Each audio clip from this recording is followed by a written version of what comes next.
What's up everyone, how are you all? Today we are back with another blazing Naruto story.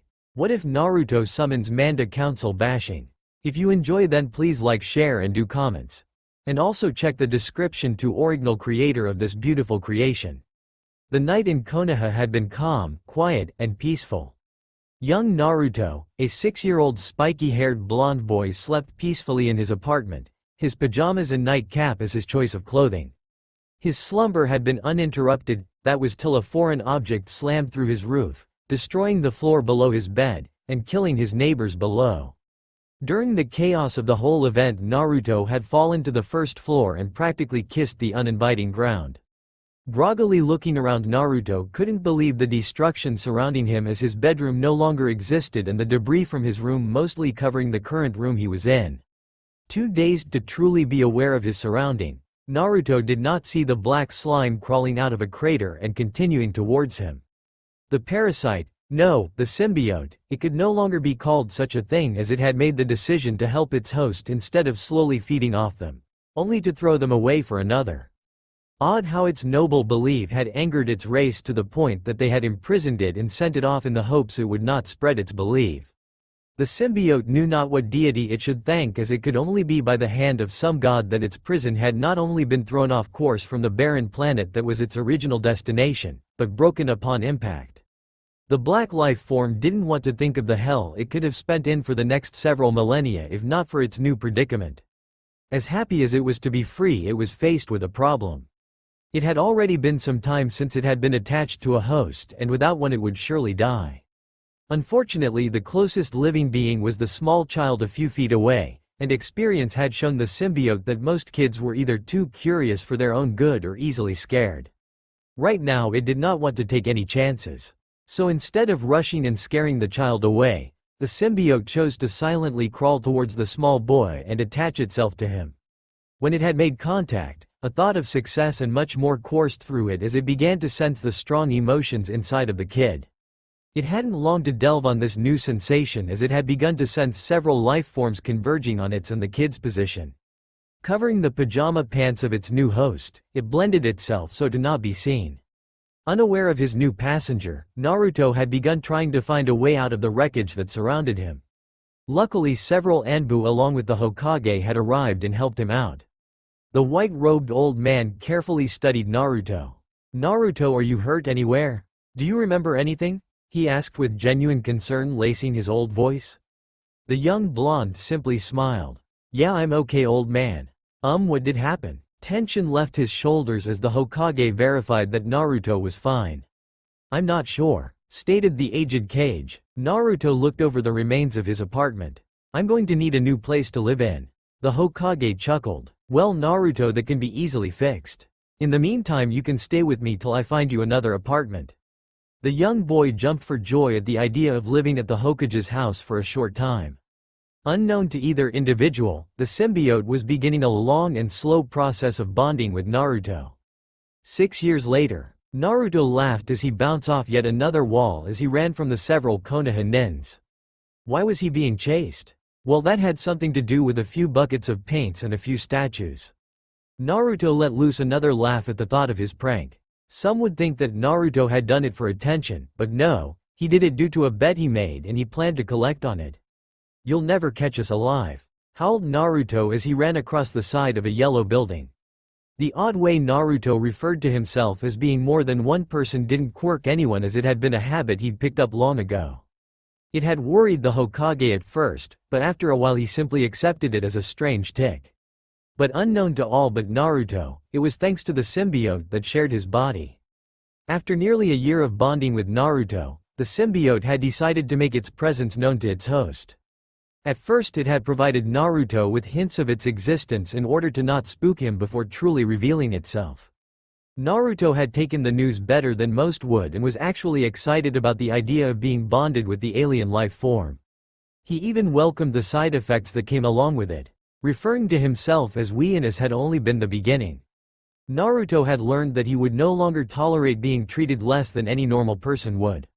A nasty temper and a smart mouth seemed to be the only bad side effects so far and were easy to ignore over the positive effects. The symbiote had gifted Naruto with a new sense of awareness and had given his body a whole new sense of balance and superiority. Now Naruto could flip through the air with such ease that some would wonder how he had gained his acrobatic skills along with how he never seemed to trip or slip. Increased strength along with what Naruto claimed to be perfect chakra was an added bonus. It had been a simple task for the symbiote to give its host the chakra control he desired once it had learned enough about the new energy that was chakra. As cool as all these things were, Naruto's favorite ability was his symbiote's ability to transform into any clothing needed and even blend into his surroundings when used right. Speaking of clothes, Naruto had his symbiote take on the form of a full black wardrobe. Midnight black boots helped propel him forward and loose leather pants gave off a small, dark, blue sheen off its black surface, and a tight turtle framed his body well enough as to allow his muscles to show while a leather jacket matched his pants was worn unzipped. A pair of black gloves and a mask that covered his mouth was the last piece of clothing on him. There were only 2 places on his clothing that held any other color than black. The first spot was his mask where a set of razor-sharp teeth crisscrossed over his mouth as if it had been painted there. And the second was a large white spider emblem that took up much of his chest and torso as its large head and body had been centered on his torso while its 8 legs curved under and around his armpits only to copy the spider onto his back as well. Oddly enough, it had been one of his classmates that had given him his fondness to the spider symbol he wore. Flashback. 1 year ago. Naruto had been running late to class again. Instead of walking in, admitting he woke up late, and take a scolding from his teacher Iruka, he opted to sneak into the class. Crawling up the wall of the school on all 4, Naruto used his chakra control to climb towards a window quickly and silently. A quick look inside showed that Iruka was busy writing on the board while his other sensei, Mizuki, and the class had their attention on him. Opening the window quickly, Naruto used the same skill crawling up the building, to crawl along the wall and ceiling unnoticed. An empty seat next to his fellow classmate Shino was his destination. The poor Aburame nearly had a heart attack when Naruto had simply dropped down next to him and had visibly flinched. A few seconds was all it took for him to regain his composure. "I swear, Naruto, you remind me far too much of one of my insect's most hated enemies," said Shino in his usual stoic voice. Naruto blinked a few times before giving Shino a questioning look. "Oh, and what would that be?" "Arachnids," was Shino's simple answer. A quick, "Huh?" was Naruto's reply. Shino let out a sigh before pointing to a corner in the room. "Spiders." Following the direction Shino pointed to, Naruto spotted a web in the corner of the room, and sure enough, in the middle of the web was a large spider. "Why do we remind you of spiders?" Naruto asked, being sincerely curious. "You crawl along walls with all your limbs, and by the time anyone notices you, it's too late," said Shino, a slight shudder running through his body. Naruto pondered on what Shino told him before a feral grin crossed his face. "Maybe you're right. Hey, seeing as you're the bug enthusiast, how about you tell us more about spiders?" Before Shino could answer, a chalkboard eraser bounced off Naruto's head, which led to Naruto turning towards his assailant, Iruka, and begin a heated argument on whether he was truly late or not. End of flashback. Having grown tired of his game of cat and mouse, Naruto decided to pick things up. Ricocheting off a nearby wall, Naruto let out a small thread of his symbiote from his glove to latch onto another wall and swing around to the other side of the building, an idea he had come up with when Shino had begun explaining the anatomy of a spider and their many abilities. The 2 chunins following behind him had jumped around the corner only to be greeted by Naruto's once again miraculous disappearance. As soon as the chunins left, a small section of the side of a building began to shimmer before Naruto appeared as plain as day. "He, works every time," he stated proudly before making his way towards his class. The class buzzed with gossip thanks to the absence of both of their senseis. So much that few even realized that Naruto had opened a window and entered the class. It wasn't until Naruto landed harshly on a desk in front of Kiba in a squat that the whole class knew he was there. "We win our little bet, Kiba." Kiba for his part had only jumped a little while the dog on his head, Akamaru, gave an angry bark from being awakened. "Ha, as if you actually outran all of them. You're probably just getting back from the Hokage's office." Naruto used his eyes to give Kiba a threatening sneer, one that Kiba returned instantly. The fact that neither Iruka nor Mizuki is here proves that they still haven't caught us. Once finished with his sentence, Naruto held out his hand, palm up. Kiba allowed a defiant look to stay on his face for a few seconds more before letting out a huff and slipping his hands into his pocket to retrieve a roll of money. Kiba slapped the money into Naruto's hand before sitting down while mumbling curses. Naruto didn't even bother counting it before heading to his preferred seat next to Shino. Kiba was loyal and honest to a fault. He may not have liked losing a bet, and he and Naruto had gotten into several fist fights over the role of alpha male, but that didn't mean he would cheat Naruto. Hinata gave Naruto a shy smile before looking away. Her crush had become rather frightening, but his confidence had still drawn her towards him. Her seat next to Shino was her way of trying to get to know him, but her shyness prevented her from talking to him. Instead, she had only been able to give him hopeful glances every now and then. "What have you done?" Shino accused Naruto as he took his seat. The teeth on Naruto's mask seemed to grow into a menacing smile. "Oh, nothing much, just redecorating the 4 cage faces." Hinata openly gasped while Shino slowly turned to Naruto. Shino's voice had been unusually loud and held the annoyance that few doubted Shino could feel. "You did what?" Before Naruto could reply, the classroom door burst open to reveal Iruka among several other Konoha nins, all of which were leveling a collective glare towards Naruto. "Naruto, you're to come to the Hokage office now." Said blonde began snickering uncontrollably. "We guess we have no choice." An impatient chunin gave a quick command before launching himself at Naruto. "Get him." Naruto laughed as he simply jumped over the lone chunin and then out the still open window. Once outside, he made a beeline for the Hokage tower. Scrubbing off the paint he put on the 4 cage faces was Naruto's punishment. Thank God we had the foresight to use watercolors.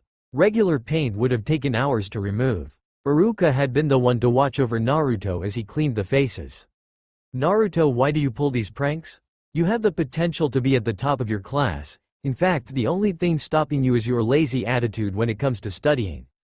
Naruto, who had just finished wiping off the last face, dropped his sponge into a bucket before giving Iruka a bored look. "What good are those grades you write down in that booklet? Today we've proven that we can outrun and even hide from chunin. The only reason we haven't proven that we can outfight a chunin is the fact that an assault charge could actually land us in jail. Especially since that would be assaulting a ninja." Iruka shook his head before responding. "While that may be true, you should apply yourself. A little too late for that, don't you think? The graduation test is tomorrow and we've proven to you time and time again that we can perform any and all of the necessary ninjutsu, and we now just enough to pass the written portion." Naruto stated confidently. "At least give it your all during the tests," Iruka said with a little hope in his voice. The chuckle Naruto let out bothered him. "But Iruka, if we actually tried, Sasuke wouldn't be top shinobi, and if that happened, his entire group of fangirls would commit mass suicide. Now we wouldn't want that, now would we?" he said with much sarcasm. It was no secret to Iruka that Naruto despised Sasuke. It all started when Naruto and Sasuke had a spar together at school. Sasuke not only beat Naruto in one swift move, but insulted him as well. A few months later Naruto had started going through his changes and the two were once again selected to spar with one another. Sasuke still thought Naruto was nothing to worry about and had turned his back on him at the start of the match to anger Naruto and make him rush in like a fool. He angered him all right, but things went completely south for Sasuke. The second Naruto destroyed the gap between them within a blink of the eye and proceeded to beat on him like a drum. Much to the horrors of Sasuke's fan club, by the time Iruka had been able to restrain Naruto, Sasuke had a broken nose, several bruises and 5 broken ribs. From that day forward Iruka had to be ready to interfere in a moment's notice whenever Naruto and Sasuke were pitted against one another, as Naruto made it a hobby to tear the self-righteous Uchiha apart whenever he could get away with it. That was another thing that bothered Iruka. Naruto knew how to dance on the fine line that bordered on the difference of him being arrested or just given some small chore like punishment. "We're done, Iruka," stated Naruto before proceeding to climb down the mountain on all fours and head home. Iruka said a goodbye to Naruto before heading to his own home. A week later, as Naruto had promised, he passed the test easily, though he didn't give it his all as Iruka had hoped. Still, a Konoha headband was wrapped around his head in the form of a bandana that covered the top portion of his head, giving his mask an even more terrifying look as his eyes were now the only visible feature of his face. "Hey Shino, think we'll be on the same team, or will we be your predator?" Naruto asked. A small shudder went through Shino. "I don't know Naruto, although I'm in favor of being on your team," said Shino, whispering the last part. Shino didn't know why, but he felt some kind of connection to Naruto, as if he were kin. Hinata, who was listening to the two, let out a small giggle as she heard Shino's whisper. The classroom door opened and Iruka entered the class alone, causing many of the students to give questioning looks. "Alright class, as you know this will be our last day together, so quiet down." One student raised a hand and Iruka nodded to him. "Iruka-sensei. Where's Mizuki-sensei?" The disappointed look on Iruka's face wasn't missed by Naruto and a few others. "Something came up and Mizuki couldn't be here. If there aren't any more questions, I'd like to start the day off by telling you how proud I am of you and—" Naruto had stopped paying attention after that, as he was sure he knew that Iruka was going to tell them what was expected of them and how they were being given an honor, and blah blah blah. After his speech, Iruka pulled out a piece of paper and began informing the students of which team they would be a part of. Once again Naruto didn't pay much attention till he heard his name. Naruto Uzumaki, Sakura Haruno, and Iruka's face paled slightly before stating the last part. "Sasuke Uchiha will be Team 7. Looking up towards Naruto, Iruka couldn't help but sweat when Naruto's mask looked as if it were smiling and Naruto let out a bone-chilling laughter. "Oh, this is going to be lots of fun." 10 minutes after Iruka had finished explaining who was in what team, Naruto decided to find out what happened concerning his other sensei. It wasn't hard to see that Iruka didn't want to tell everyone what had happened, but Naruto was curious. Getting up from his seat and walking towards Iruka, Naruto briefly saw the disappointed look on Hinata's face. Maybe she doesn't like one of her teammates, or she didn't get put on the team along with someone she wanted. Iruka took notice of Naruto's presence. "Now Naruto, I know you're not happy about your team, but no sensei. We are rather happy about our team." Naruto spoke in a near sing-song fashion. Iruka couldn't help but feel bad for Sasuke, but then again Naruto would be watched by a jonin. "We are just curious about Mizuki. What happened?" Naruto asked. "Look Naruto, I don't really want to tell. On second thought I guess I can tell you, just not right now. How about you come by tomorrow after you and your team gets associated?" Naruto narrowed his eyes at how Iruka said associated. He could just smell a hidden meaning behind it. Satisfied with Iruka's promise, Naruto began heading back to his seat just in time for the jonin instructors to arrive and begin collecting their teams. It wasn't long before the only remaining people in the class were Naruto, Iruka, Sakura and Sasuke. Iruka, who had just finished collecting his things, headed for the door to leave before sending Team 7 an apologetic look. "I guess your jonin instructor is running late, again. Just wait here, I'm sure he'll get here, eventually," said Iruka before leaving them alone. Naruto shook his head as he was now alone with the two people he hated most. Sakura wasn't as much hated as she was disliked. Naruto had liked her at first thanks to the bright color of her hair, but just as the symbiote got rid of Naruto's goofy attitude, so too did his crush disappeared. Sakura's infatuation with Sasuke did make him dislike her. Now Sasuke on the other hand was a different story. Hate was the right word for what Naruto felt towards him. Sasuke had everything Naruto could want, but didn't care as he ignored the people that cared and respected him so he could stay in his world of self-pity and loathing. Despite this he still acted as if he was above everyone and insulted all those who didn't agree with him. "Sasuke, how about after we meet our new sensei, you and I go out to dinner?" Sakura asked in hope of accomplishing what all other girls had failed to do. Naruto rolled his eyes as he predicted what would happen next and even mouthed the reply. "No. Oh come on Sasuke, it will be fun," Sakura stated, undismayed by Sasuke's blatant dismissal. Sasuke didn't even give a response. Things went like this for another 2 hours before Naruto lost his patience. Getting up and heading towards the door, he planned on kicking down the door. He stopped when he thought of the consequences of doing such a thing. A fine for destruction of property, a scolding from Iruka, and in the end he'd solved nothing as the person he was angry at could probably care less about the wooden door. So instead, he lightly slammed the door open. lightly in the fact that the door only cracked instead of shattering, before leaving. Sakura and Sasuke stared at the exit for a few seconds as they both thought along the same lines. Freak. Loser. The Hokage was bored beyond what he thought was possible as he was once again signing papers. Tap tap tap tap. Some would wonder how such a sound could seem like wonderful music to the Hokage, but it was. The sound was Naruto using his index finger to tap onto the window behind the old cage. Hiruzen gave a small signal to Naruto giving him the go-ahead to come him. Using his hand to stick to the window, Naruto lifted it open just enough for him to slip in. Oh, how he loved his chakra control and his many uses for it. There wasn't so much as a crack on the window, and thanks to his gloves, a print neither. Naruto, what brings you here? The Hokage asked. Naruto let out a chuckle. Oh, nothing much, just bored. Hiruzen let out a chuckle. Oh, I see. How do you like your team? Ha, was Naruto's response. How many laws have we been accused of breaking concerning the Uchiha?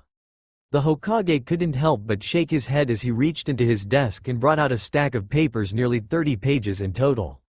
5 charges of attempted murder, 10 charges of assault, 9 charges of battery, with 3 charges being both assault and battery at the same time. Naruto smiled as if remembering fond memories. Yeah, we thought as much. Oddly enough, Sasuke wasn't the one to press charges against us. You're just lucky that he didn't press charges or you would be in serious trouble, Naruto stated the Hokage. Naruto simply shook his head. Luck had nothing to do with it.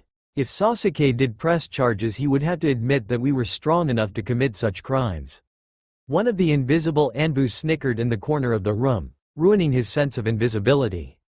Hiruzen sent a raised eyebrow towards his Anbu, silencing him. Though he had to admit that using someone's pride to get away with beating the shit out of him was indeed funny. That may be so, Naruto, but now that you are a ninja you can't go around doing such things anymore. If I were to be shown one of these, the Hokage said as he picked up one of the many papers, then I would have no choice but to give you the appropriate punishment. Naruto let a huff. Fine, we guess. Would we be able to beat him within an inch of his life in spars? No, and besides it's still not determined whether Team 7 is official. Naruto's reply was instant. What do you mean our team may not be official yet? Naruto's words caused Hiruzen to blink at him a few times. Didn't Kakashi tell you? Who? The Hokage placed his fingers onto his temples and began rubbing. Your Jonin instructor never came, did he? Naruto shook his head. The Hokage let out a deep sigh before mumbling. I told him about you and he still decided to arrive late. Once his little rant to himself was over, Hiruzen gave Naruto his attention again. Naruto, I need you to go and find one of your teammates, and ask them what Kakashi has told them. All right, we guess. Naruto said before leaving, exiting through the very window he entered through. Guess we'll go find Sakura, at least she won't piss us off too badly. After Naruto left, Hiruzen looked over to the same corner that was occupied by the snickering Anbu. Get me Hitaki. Apparently I need to remind him that orders are orders. All good humor left the Anbu as he let go of his illusion and gave a quick bow before disappearing. Naruto opened his bathroom door, entering as he planned to start a bath. Turning the knob for the hot water all the way while he only turned the cold water a quarter of the way created the perfect mixture of hot and cold for his body. While he waited for the tub to fill up, he thought about what Sakura had told him. Great, just great. All those years we spent in that school and we still haven't become ninja.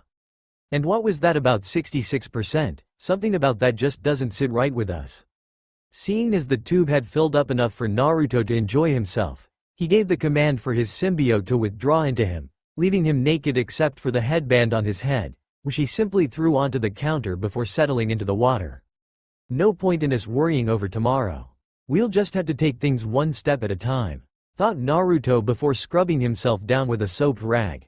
The next day, just as Sakura told him to, Naruto arrived at Training Ground 7 at around 8.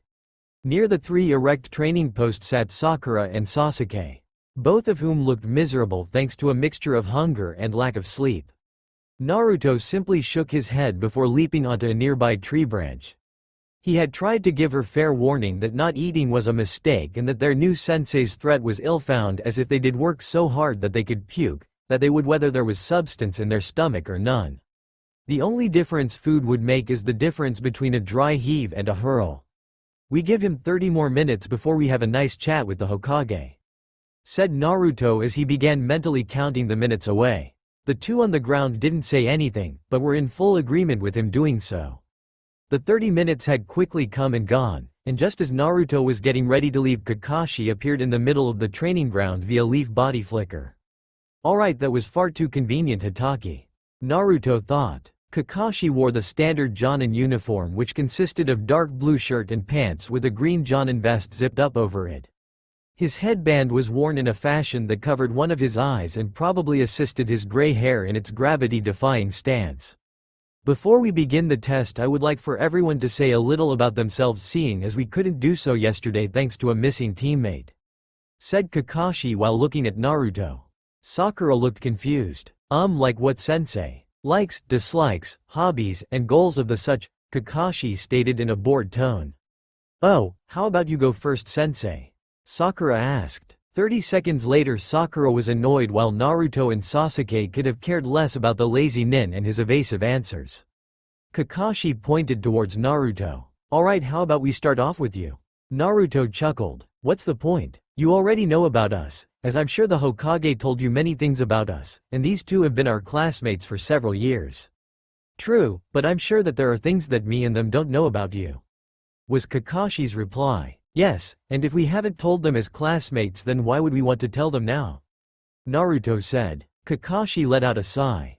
"As a team, we should attempt to form a bond between one another, and the best way to start is by getting to know one another.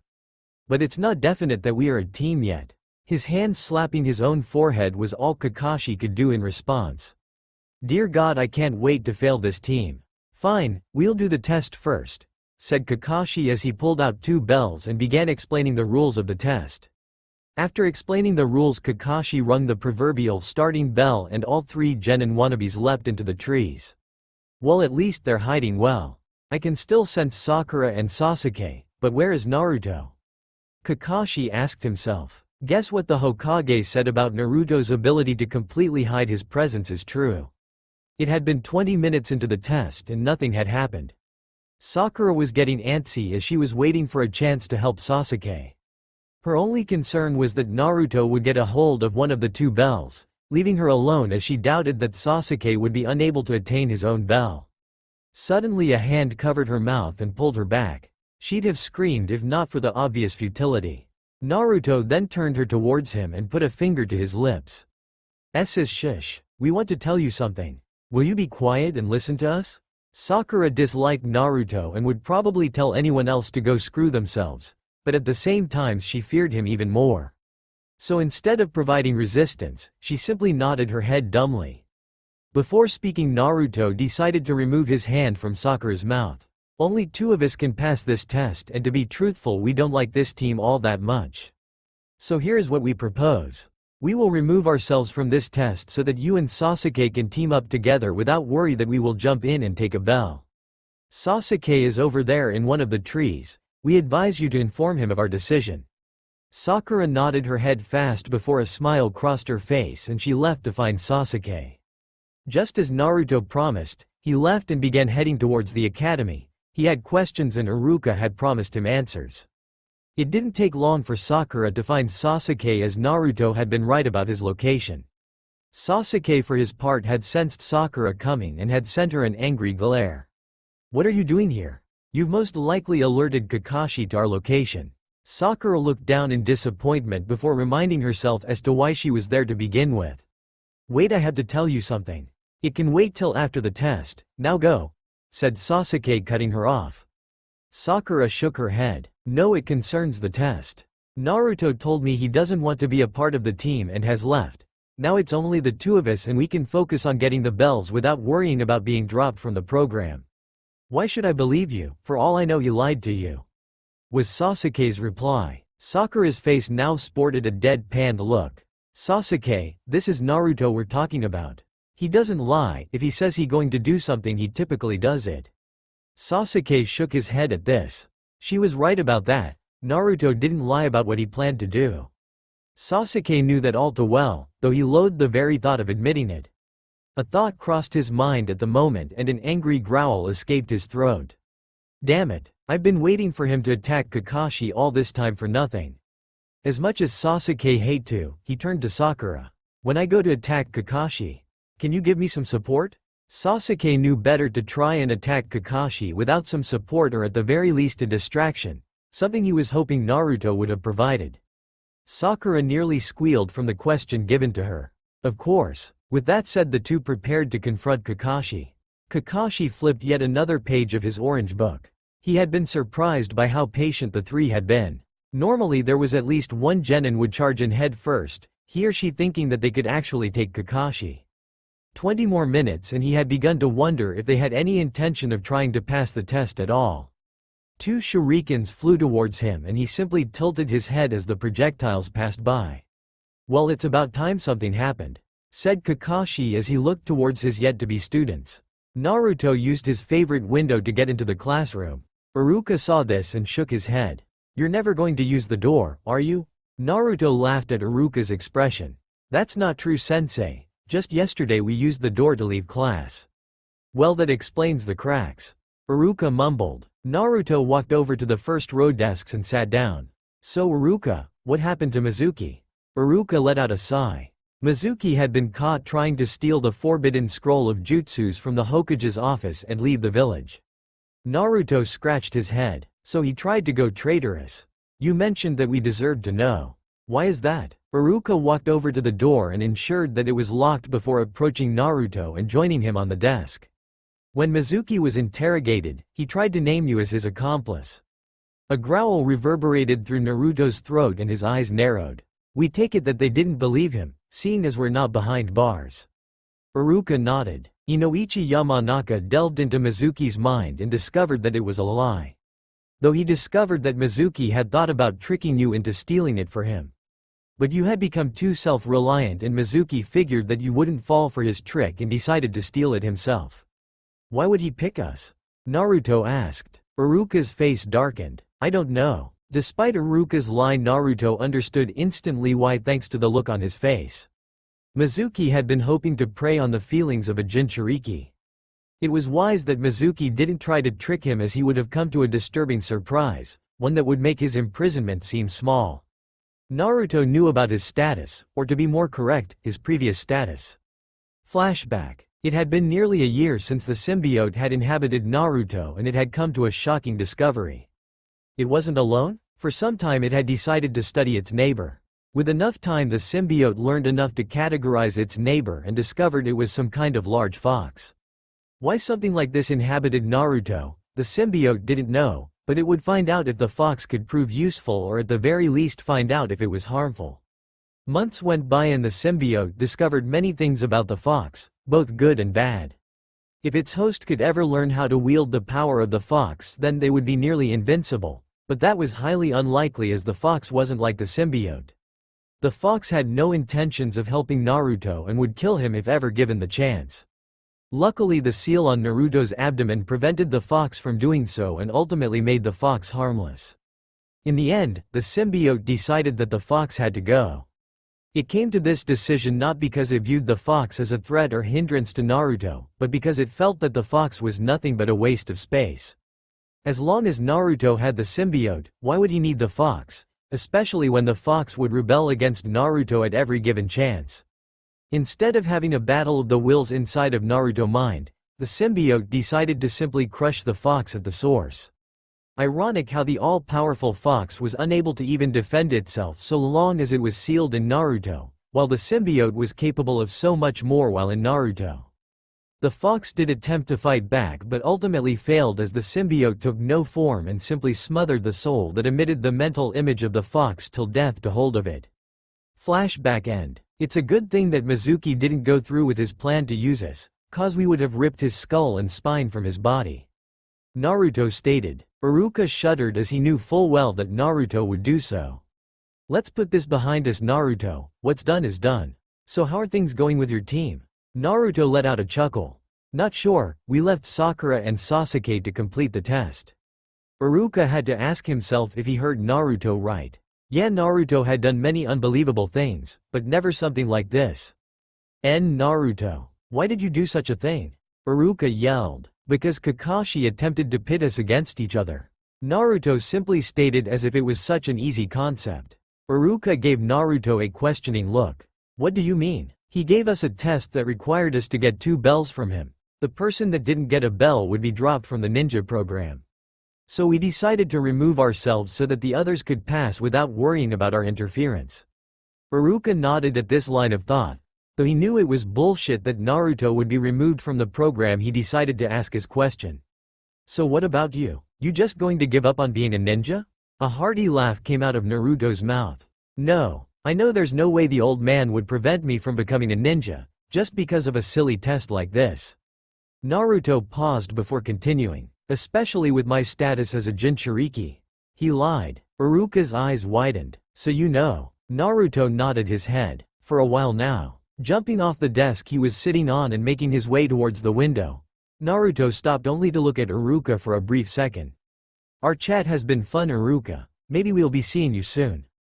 Iruka sent a sad smile towards Naruto, though he was hopeful that Naruto wouldn't be attending the academy for another year.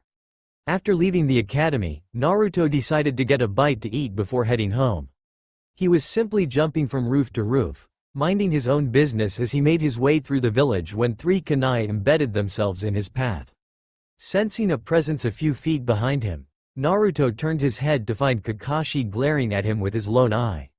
So tell me, Naruto, what made you think that leaving in the middle of the test was a good idea?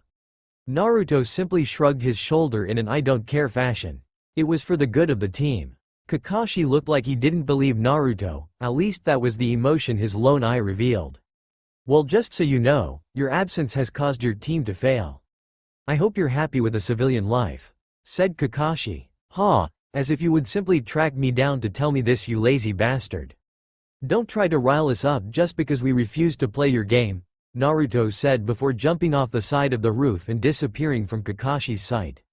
Naruto was right. Kakashi had come for more. He had hoped that if he confronted Naruto, he could get a response from Naruto that would help him figure him out. But Naruto was unfazed from Kakashi's words and had simply laughed them off.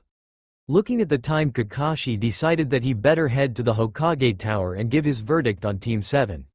The Hokage's office was filled with several jonin, as each one began giving their verdict on whether their team passed or failed.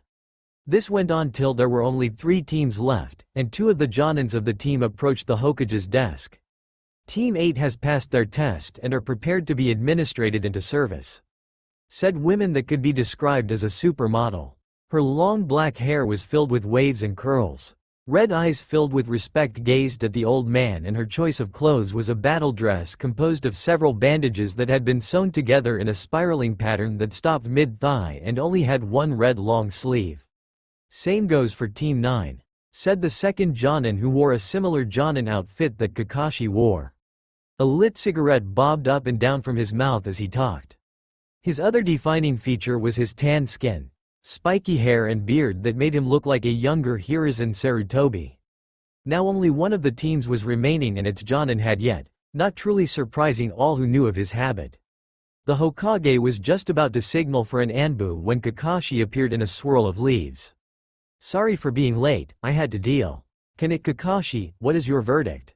The Hokage interrupted. Kakashi's reply was instant. Team 7 failed. Kakashi, before your decision is final, I would like to inform you that I watched over your test and the actions your students took. Please explain in detail why you feel that your team failed, the Hokage asked. A slight widening of Kakashi's eye was the only indication that Kakashi was surprised. I gave my usual test of teamwork and being able to see past lies. Naruto left in the middle of the test, leaving his teammates to fend for themselves. Many of the jonins began murmuring to one another about Naruto's action, while others didn't seem all that surprised, especially when one considered that Sasuke was his teammate. The Hokage gave a few seconds for the jonins to quiet down before raising his hand for silence. Kakashi, are you basing your decision on Naruto's action alone? Because as I saw, both Sasuke and Sakura had fulfilled the part of working as a team, the Hokage stated. Kakashi thought for a second before responding.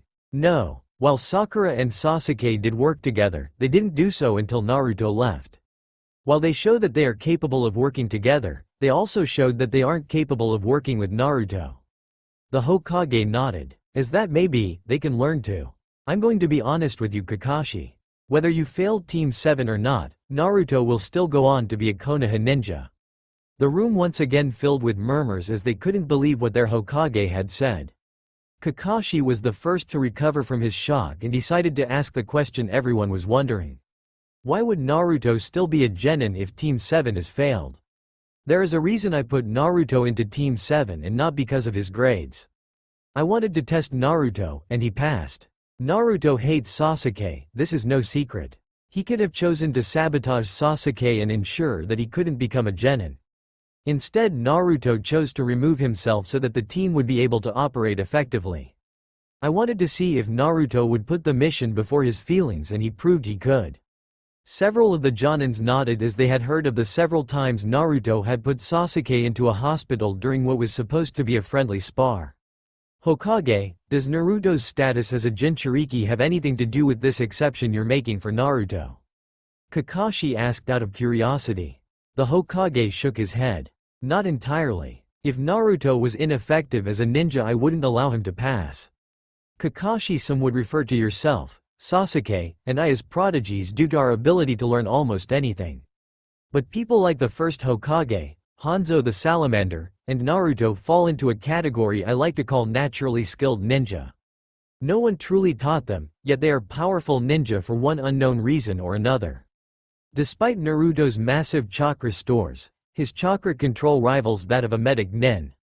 On top of that, his natural athleticism has been the bane of most of my Anbu, and neither I nor Kurenai have been able to find a single genjutsu that he couldn't break out of in a matter of seconds. Many of the Jonins look towards the genjutsu mistress only to receive a nod in affirmation.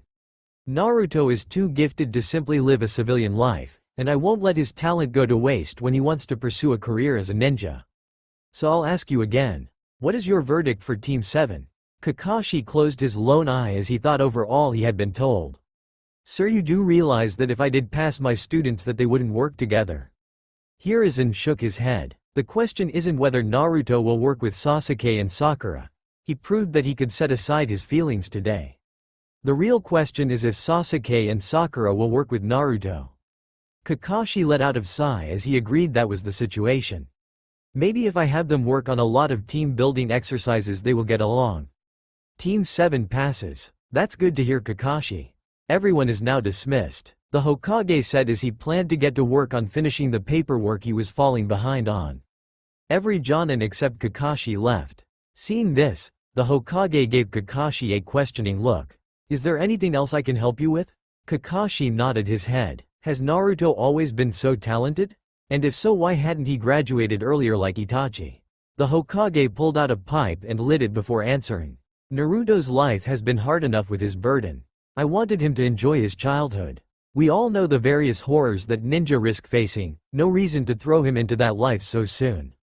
Satisfied with the answer he was given, Kakashi left. Naruto opened his door and immediately headed for his fridge. Once opened, he pulled out a carrot before his mask receded and he chomped down on the orange vegetable. As much as he loved ramen, Naruto didn't get his muscular and healthy body from just eating mass amounts of noodles and broth. The only thing that the symbiote ever did that bothered Naruto was to alter his taste buds and give him cravings for other foods. When the symbiote saw that Naruto wasn't getting enough of one protein or vitamin, then it would give Naruto a craving for something that held what he lacked. One time Naruto found himself drawn to the Yamanaka's flower shop by some scent that him made unconsciously lick his lips and ended up buying a dozen flowers he never had of, only to go home and eat the petals. A knock at his door alerted Naruto to a possible visitor. Or someone too dumb for their own good. Silently making his way to the door, Naruto ignored the second set of knocks as he wanted to ensure that the person on the other side of the door couldn't detect him. It wouldn't be the first time someone had tried to attack him at home, as his new attitude had garnered much negative attention. His door didn't have a peephole, so instead he sent small thread of his symbiote to squeeze in between the keyhole of his door while he readied his fist to punch through the door and knock out the possible fool. Without leaving the shadow of the keyhole, the symbiote saw everything that existed on the other side of the door. Once his symbiote confirmed that the person was an Anbu, Naruto retracted his thread of symbiote and have it reaffix his mask before opening the door. Sorry for the wait, we were busy. Naruto said. The Anbu gave a nod. It's okay. The Hokage just wanted you to be informed that you and your team are now officially Genin of Konoha. He would also like for you to stop by his office tomorrow so that you can have your picture taken for your license. Thank you and tell the Hokage that we will see him tomorrow. Said Naruto. You should be proud, Uzumaki. The Hokage thinks very highly of you. Naruto smiled before closing the door. Naruto let out a sigh as he and his team walked dogs through the street for a rich elderly woman. This was his so-called mission. This wasn't the only mission he and his team completed, as they had also pulled weeds, clean up trash, and chase a cat that had every right to run from its owner, among various other chores. How these things actually took military manpower, Naruto nor his symbiote would never know, but they were sure of one thing. This team was doomed. After Team 7 became official, Kakashi went back to running 3 hours late and the animosity between the Genin hadn't changed. Naruto still hated Sasuke. Sasuke still had the delusion that Naruto was weaker than him and would only slow him down, and Sakura still made futile attempts to date Sasuke.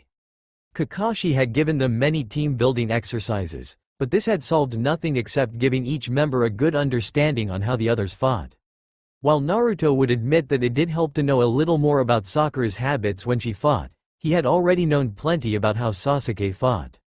Sasuke was the type of fighting that made others dance to his tune. If Sasuke took a step forward, then he expected you to step back. If he took a step back, then you took a step forward. If he lowered his guard on his left side, he expected you to strike his unguarded side so he could easily deflect the predicted attack and counterattack your now unguarded area. Not that it helped him against us. Naruto thought as he chuckled, causing his teammates to give him odd looks. Back when they fought in the academy, Naruto destroyed Sasuke's prideful style with brute force and ferocious speed. Sasuke had tried a feint on Naruto before, only to receive one in return.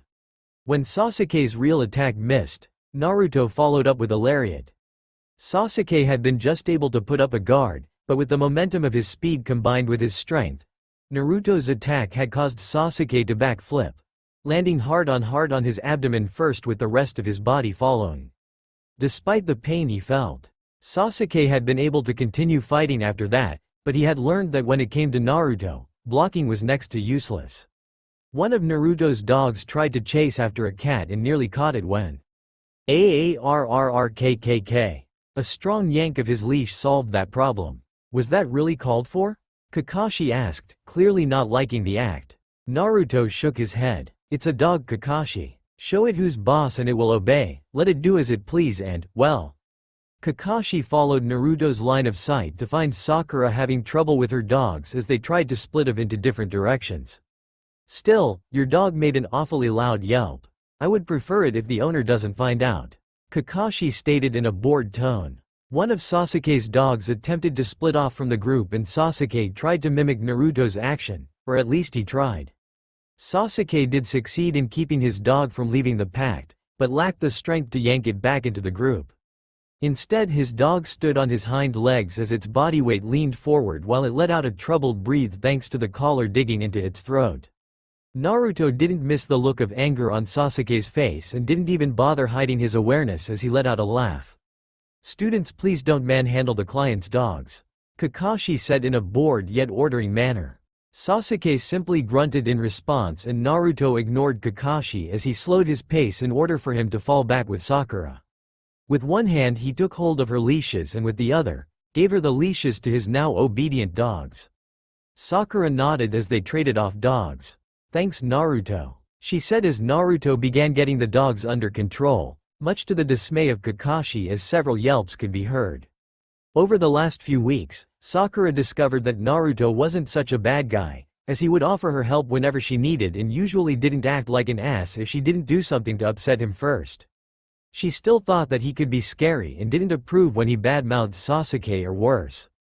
Despite seeing Naruto in a new color, Sakura still saw Sasuke as a diamond compared to all other boys their age.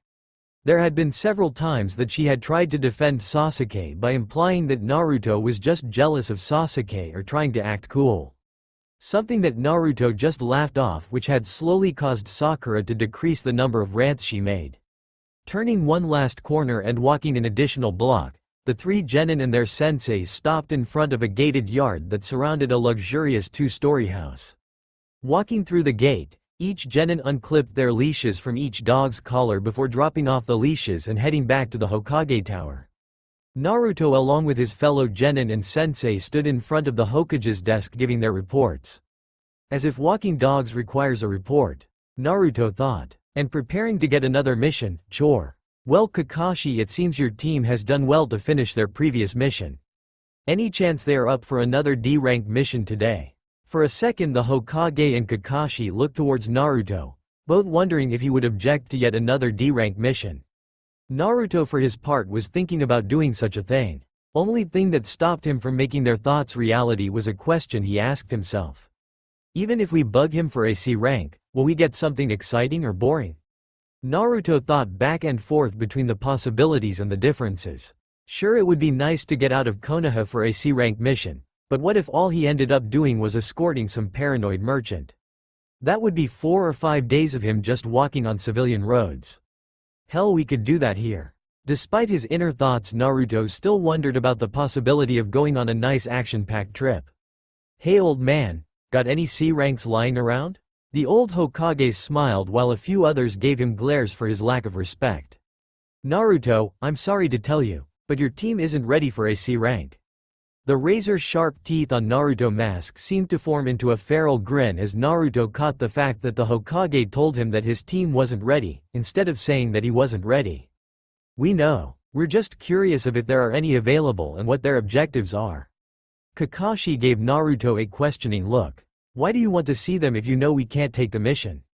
Naruto shrugged his shoulders before replying. We just want to see what's in store for us when we are allowed to take such missions. The Hokage chuckled as he knew there was more to it than what Naruto said.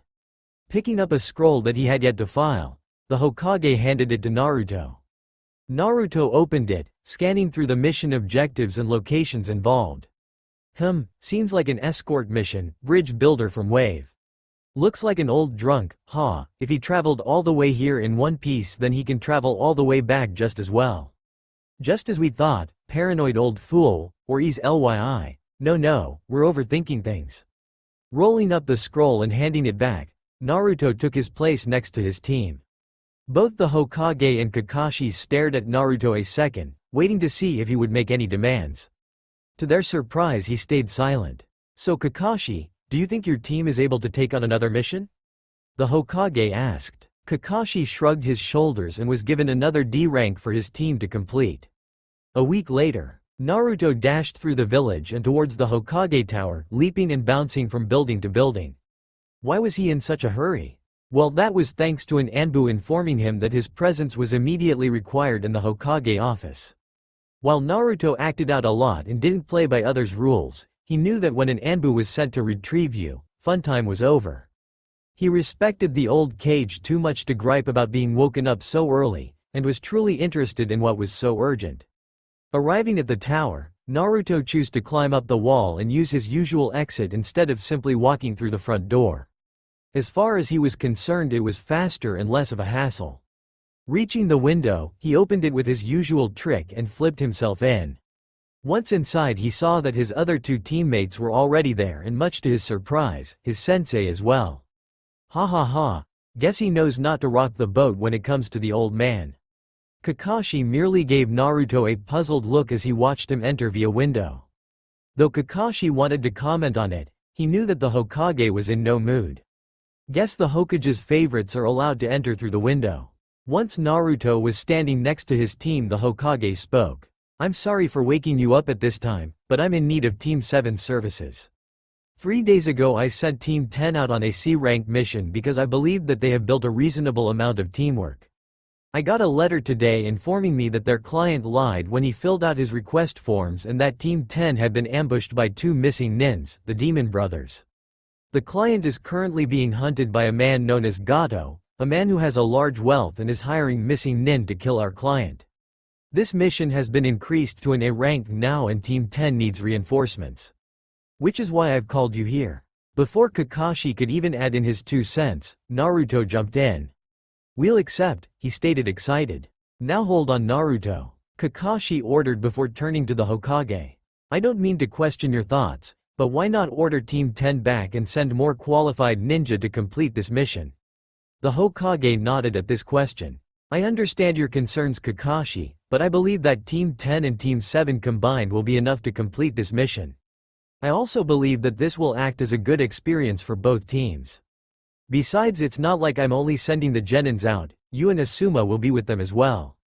Once again Naruto decided to speak for his team. Like we said earlier, we accept. The Hokage looked towards Kakashi and the rest of Team 7. Sasuke looked slightly happy, or was he smug?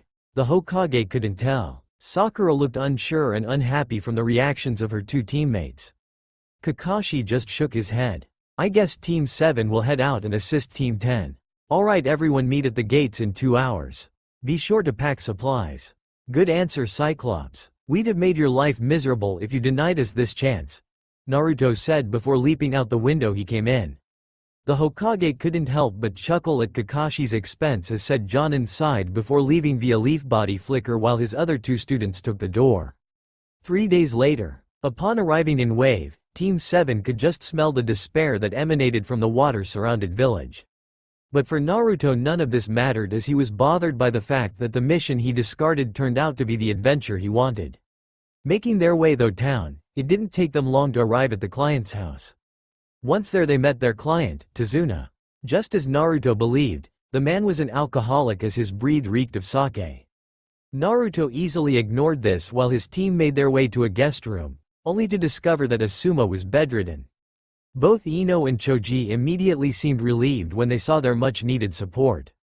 Surprisingly, Ino didn't pounce on Sasuke as she normally would and instead stayed by her sensei's side. Seeing as the original leader was down, Kakashi decided to take charge and investigate. What happened to Asuma, and where's your third member? Ino decided to be the one that explained for her team, while Choji didn't seem to have the confidence to talk at the moment. Shikamaru is outside keeping watch and Asuma. She paused for a moment. Asuma got injured when fighting a missing nin.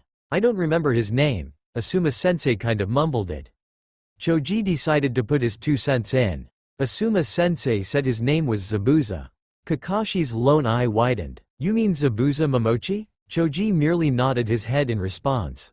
Looking over Asuma, Kakashi didn't doubt Ino and Choji's claim. Asuma had many blood-soaked bandages wrapped around what Kakashi could only guess were lacerations. Ino, I need you to give me a detailed report of the fight, said Kakashi. Giving an affirmative nod, Ino began explaining how they crossed over by boat and were attacked by Zabuza shortly afterwards. The fight had gone good for Asuma at the beginning, but a slip-up landed him trapped in a water prison. Luckily Team 10 had been able to free Asuma. Unfortunately Zabuza had been able to land a few slashes and Asuma had started to lose thanks to a mixture of fatigue and blood lost. At the end Asuma had been able to turn things around using one of his wind jutsu and had slammed Zabuza across a few trees, knocking him out.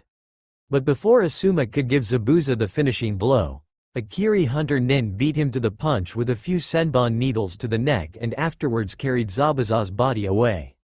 Naruto couldn't help but get excited at the tale, yet sad at the thought that most likely, there wouldn't be any more missing nins to take on after Zabuza. Once Ino finished telling him what he needed to know, Kakashi decided to speak again. Thank you, Ino. I have a feeling that things won't settle down yet, but I want to talk to Asuma before I start jumping to conclusions. Naruto, I want you to go and keep watch with Shikamaru. In a couple of hours, I'll send 2 others to replace you. Naruto simply nodded before exiting the house. 2 days later, all members of Team 10 and 7 were crowded in one of the spare bedroom of Tazuna's house. Asuma had just woken up and Kakashi was confirming what he already thought. So you also believe that Hunter Nin was just Zabuza's partner? Said Kakashi. Asuma nodded before putting a cigarette in his mouth and lighting it. Unfortunately that not only means that Zabuza's alive, but that he has backup. An unknown. Naruto, who was using his chakra to stick his feet against the wall while leaning his back against it as well in some strange form of sitting, couldn't help but smile. We may have our chance yet. Choji chewed on chips as he responded. Munch munch, I don't see what the problem is. Munch munch, now that Kakashi is here, munch, there are 2 Jonins here. Munch. Asuma shook his head. We only have 1 Jonin capable of fighting. I'm not sure if my wounds will heal before Zabuza reappears. And we don't know how strong this unknown partner is. For all we know, he could be as powerful as Zabuza. Ino was the first to ask the well-known question. Then what are we going to do? It's not like we can actually fight someone of Zabuza's level. Kakashi chose now to intervene. Well, first we're going to start you off with some training. You might not be able to take on a Jonin, at least not alone. But with a little training, and if the 6 of you work together, you should be able to at least fend off one. Half of the Genin seemed worried while the other half held different emotions. Naruto and Sasuke were excited. Sasuke was looking forward to proving himself while Naruto simply looked forward to the challenge. Shikamaru was among those that weren't nervous, though his emotion was simply a lack of care. Kakashi looked at Naruto, and how he was sticking to the wall. Well, Naruto, seeing as you're such a master of what I want the others to train on, why don't you explain how it's done? Naruto gave a confused look towards Kakashi. What do you want us to explain, Cyclops? How do you expect us to explain something when you don't tell us what you want us to explain? Kakashi let out a sigh before giving the Genins a sign to follow. He took them outside of the house and a few feet into the forest before stopping. Okay, Naruto, what I want you to explain is how to do the tree walking exercise. Once again Naruto gave a confused look. The what? Kakashi wanted to slap his own face before he responded. The way you cling to surfaces, that is typically known as chakra clinging, or thanks to the fact that most start off by climbing up trees, the tree climbing exercise. Ooh, was Naruto's response while he laughed internally. He understood full well what Kakashi was asking him earlier, but Kakashi seemed to have a liking towards being cryptic. Naruto enjoyed frustrating the Jonin by acting naive, thus forcing the Jonin to explain in detail what he was telling or asking them. Walking towards the tree, Naruto easily walked up the tree at a slow pace. In order for you to cling to surfaces, you need to focus a certain amount of chakra to your feet to ensure you stick. Too much and you repel yourself from the surface, too little and you won't stick, at least not very long. Kakashi nodded at Naruto's explanation. Very good. Also, as you begin, you might want to get a running start.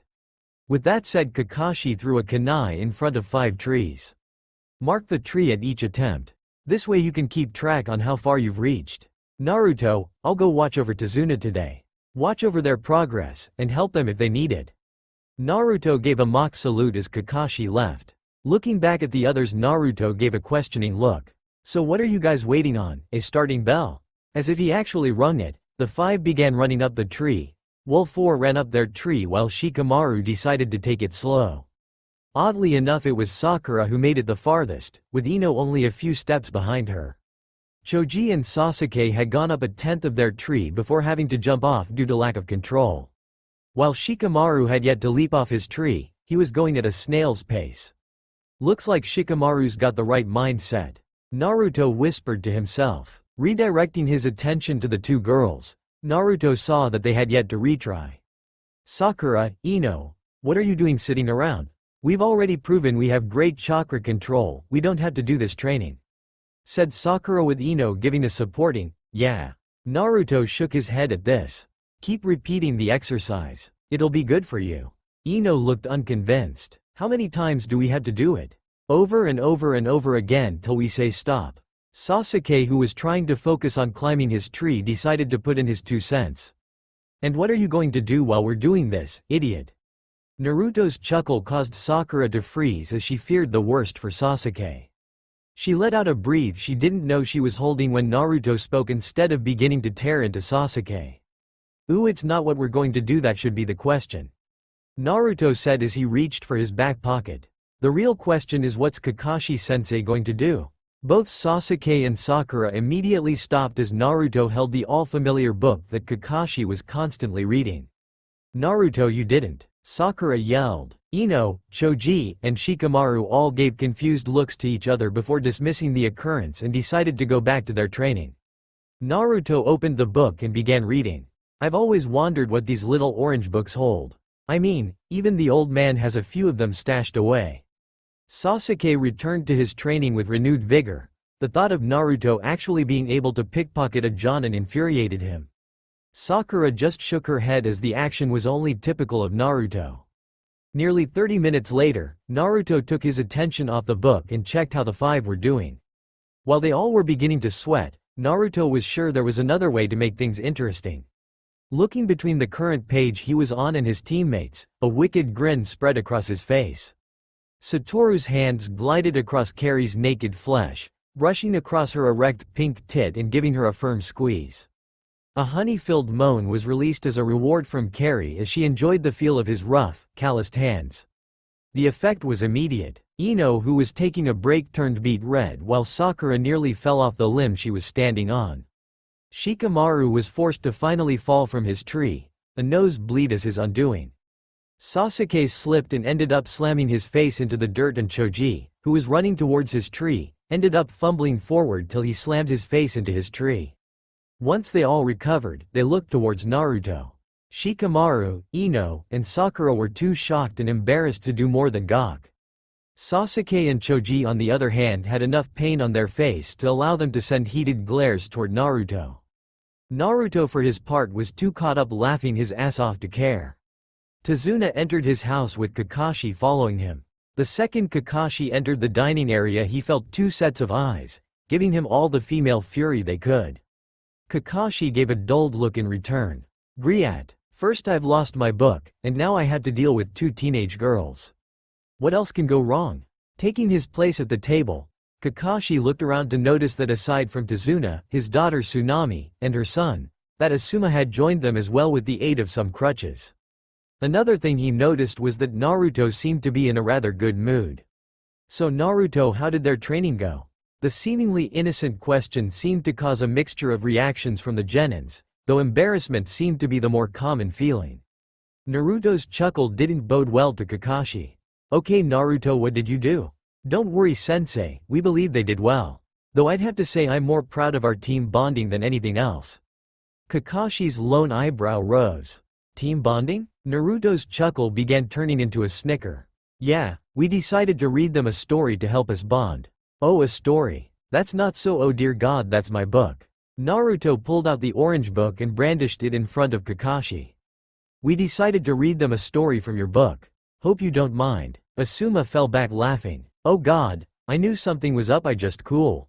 He stopped laughing and wrapped his arm around his torso in a pained expression. Ouch, my stitches. He said between locks. 3 days later, Kakashi and Asuma watched over their students except for Naruto, who was sent to guard Tazuna as he worked on building his bridge. At the moment the two were discussing their teams. Asuma had just finished talking about his team and the plans he had for them. So Kakashi, how do you believe your team is doing? Kakashi gave a sigh. My team is doing okay, I guess. I just have concerns over Naruto and Sasuke. Asuma pulled a cigarette and lit it. Well, you knew those two didn't get along. Well yeah, but not to this extent. I tried forming a rivalry between them once. And let me guess, Naruto blew that plan up. Asuma interrupted. Kakashi nodded. Yeah, how did you know? Kurenai told me a bit of what she learned about Naruto from when she was experimenting genjutsu on him. Naruto doesn't believe in rivalries. The person before you is either a friend or foe, no in-betweens. So what do I do? The team suffers so long as Sasuke and Naruto hate each other. I've tried several teamwork exercises, tried rivalries, and have even tried getting them to understand each other. Kakashi stated. Asuma rolled the cigarette in his mouth. Maybe you're just approaching things wrong. You've been trying to get both to get along. Maybe you just need to have one of them understood the other or something. Naruto isn't really an ass, he just doesn't let anyone push him around or get away with insulting him. Asuma took a drag off his cigarette before continuing. Sasuke believes that being an Uchiha makes him superior. If you can get him to realize that, at the very least, Naruto is his equal. Maybe he will stop trying to treat Naruto like dirt. And then maybe Naruto won't treat him like a punching bag. Kakashi took a moment to think over what he'd been told. You really think that'll work? Nope, was Asuma's simple reply, Kakashi giving an annoyed look in response. Well, thanks for the help, Kakashi said sarcastically. Asuma shook his head. Your best bet is that Naruto gets bumped up to chunin. That won't stop them from being on the same team. Kakashi stated. No, but it will get Naruto away from the team, or at least Sasuke every now and then.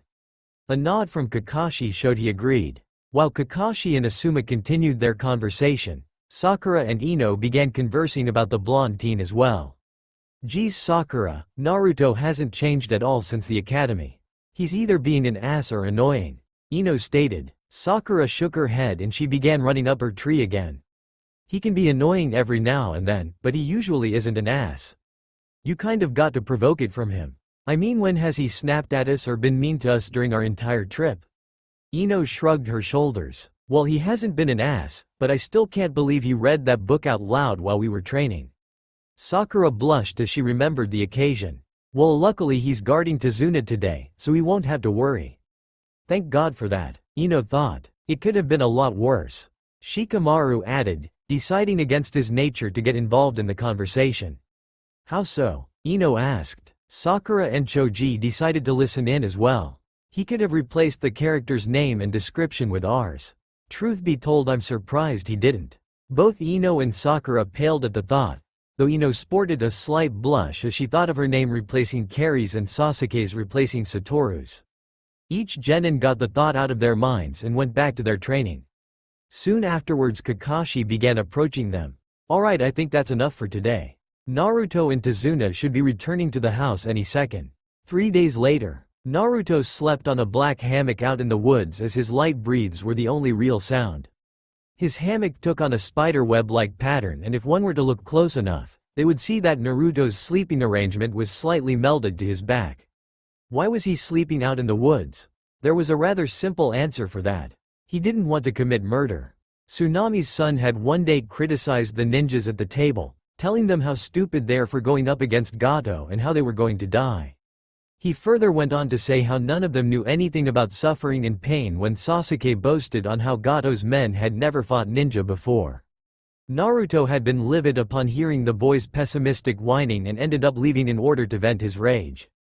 Despite having a bad temper, Naruto knew that ripping the boy in half wouldn't solve anything and instead chose to take his anger out on a few trees. But ever since then Naruto chose to only be around the house for food or seeing what the Jonins had planned and nothing else. His eyes fluttered open as he began to stretch and wake. Sitting up, he rubbed his eyes before standing. As he stood, the hammock slowly began to meld into his clothes till they were back to their original state. Guess I should head back to Tazuna's house and find out what we're doing today, were Naruto's thoughts before making his way back. As he walked, he began to pick up weird signs through the woods. At first he ignored the slash marks on the trees, but when he noticed how numerous they were he began to grow curious. A close look at the ground showed 2 sets of tracks and he couldn't help but dislike the fact that they were going in the same direction he intended. It was when the smell of blood hit his nose that he began running forward. Before long his run turned into a sprint and then into leaps. Jumping off one tree, he looked down at the carcass of a boar. Open wounds riddled the animal's body and a touch of it told Naruto it hadn't died long ago. Looking forward, Naruto saw more tracks and decided to follow them. Just because he found one source of blood didn't mean he wouldn't find another. And if he could help it, he would prevent the spilling of innocent blood. Asuma Sarutobi had heard the ruckus downstairs almost immediately. The sudden rise of his body caused pain to shot through him and remind him of his condition. Despite that, he tried to get up and make his way downstairs. Making his way around the hall, he began to hear voices as whoever was invading the house felt confident that they would succeed in whatever they were doing. Suddenly Asuma was reminded of the owners of the house as he heard Tsunami beg whoever was intruding. He quickened his pace, hoping to protect both Tsunami and her son. Unfortunately, his haste had caused him to trip.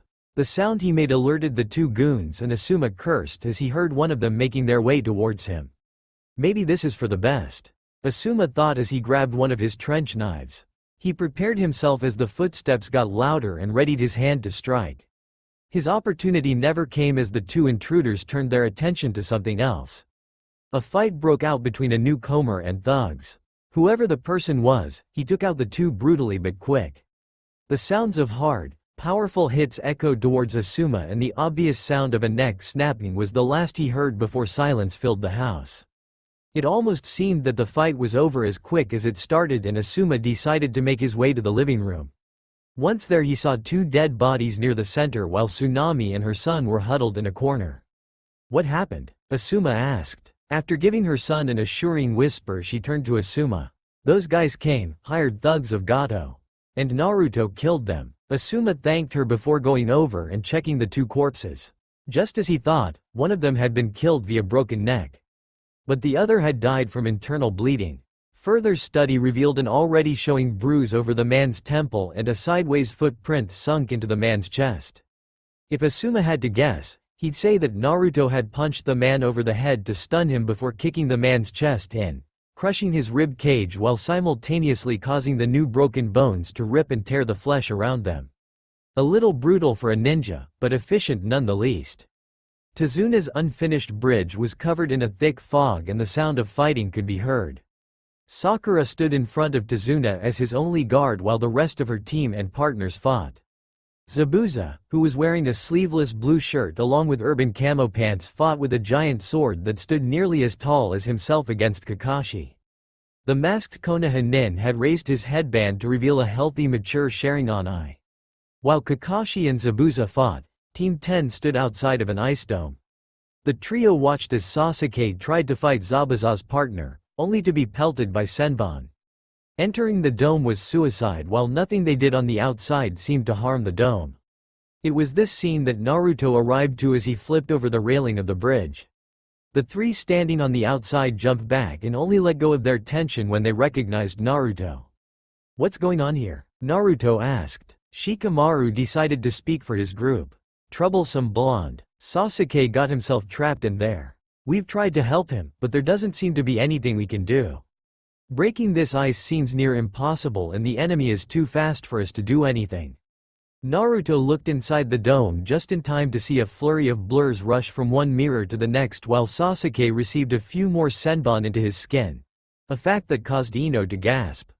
Walking over to the ice dome, Naruto punched one of the many ice mirrors that acted as its wall. "Yeah, things solid as they come," Naruto said as he pulled his hand back only to reveal a few small cracks repairing themselves. "If we can get Sasuke out of there, can you get him medical attention?" Naruto asked. Shikamaru shrugged his shoulders. "We can at least pull the needles out, but how are you going to?" After Naruto heard what he needed to, he jumped in between two of the mirrors. The emergence of the new presence shocked the enemy nin and Sasuke. This shock was all Naruto needed in order to land next to Sasuke and throw him unceremoniously out of the ice dome in one fluid motion. "That was very noble of you. But now you're trapped in here." Naruto looked at the enemy nin, or at least one of the many reflections of him. His enemy wore his black hair in a white bun except for two bangs that framed his face and wore a brown turtleneck under a short green kimono with white trimming, tied off with a greenish-brown obi. A pair of loose pants that matched the color of his turtleneck along with a pair of sandals made up the lower portion of his body. The only other features that Naruto took note of was the green finger nail polish and the hunter nin mask his enemy wore. Noble? Anything we do concerning Sasuke can't be considered noble. To him, as saving his life is nothing but a spit on his face. As far as being trapped is concerned, we don't believe in such a thing. Naruto didn't see the raised eyebrow on his enemy's face. "We? It's how we refer to ourselves. Now how should we refer to you?" The enemy nin stayed silent for a moment before replying. "Call me Haku. And how should I refer to you all?" Naruto chuckled at how Haku asked his question. "We're Naruto." As soon as that was said, Naruto jumped to the side and immediately flipped forward. Senbon embedded the ground where Naruto once was as he flipped from one spot to the next. Team 10 watched Naruto as he used his acrobatic skills to dodge the projectiles. They couldn't help but be amazed by the sight. Ino, who was pulling the senbon from Sasuke's body, nearly froze in her work from the sight. Sasuke only glared as once again he gave witness to being outdone by the blonde. Suddenly the barrage of needles stopped and Naruto stood in the center. "Impressive, you're certainly quick on your feet. I wonder how long your fancy flips will save you before I hit my mark," said Haku. "The same can be said for this jutsu of yours," Naruto stated. What no one knew was that Naruto had been trying to hit Haku using his leg like an axe kick during his flips. Unfortunately, he had yet to land a hit. Once again blurs filled the dome and hails of senbon rained down, forcing Naruto to stay moving. Naruto's fighter instincts kicked in and he began to notice certain things that people outside of the dome might not take notice of. Like how despite the constant rain of senbon only a handful was thrown at a time. Or how Haku's blurred movements never crossed the center of the dome and instead went from one mirror to the diagonally closest. A thought hit Naruto as he continued studying his opponent. He's not as fast as everyone thinks he is. He only appears that way with how fast he's moving between mirrors. Another thing Naruto began to notice was the slight bits of water dripping down the mirrors. Just as he was beginning to question this, Haku stopped once again. "Tell me, what do you fight for?" Haku asked. "Why give us these breaks?" Naruto thought, an odd question. "I guess we fight for what we believe is right." "Why do you fight?" Haku shook his head. "You're in the wrong business then. As for your question, I fight for the one person who has given my life meaning." Naruto could care less about Haku's reason to fight. His question was merely a means to buy time. That's it. These breaks and small conversations he starts with us are merely to buy time. But for what? Naruto thought. His mind went back to the small drops of water forming on the ice mirrors and he looked at them now only to see frost upon the mirrors. His mind began filling in the spots and soon after he finally understood Haku's jutsu. Haku leapt from his mirror once again and Naruto went on the move once more except at a slower pace.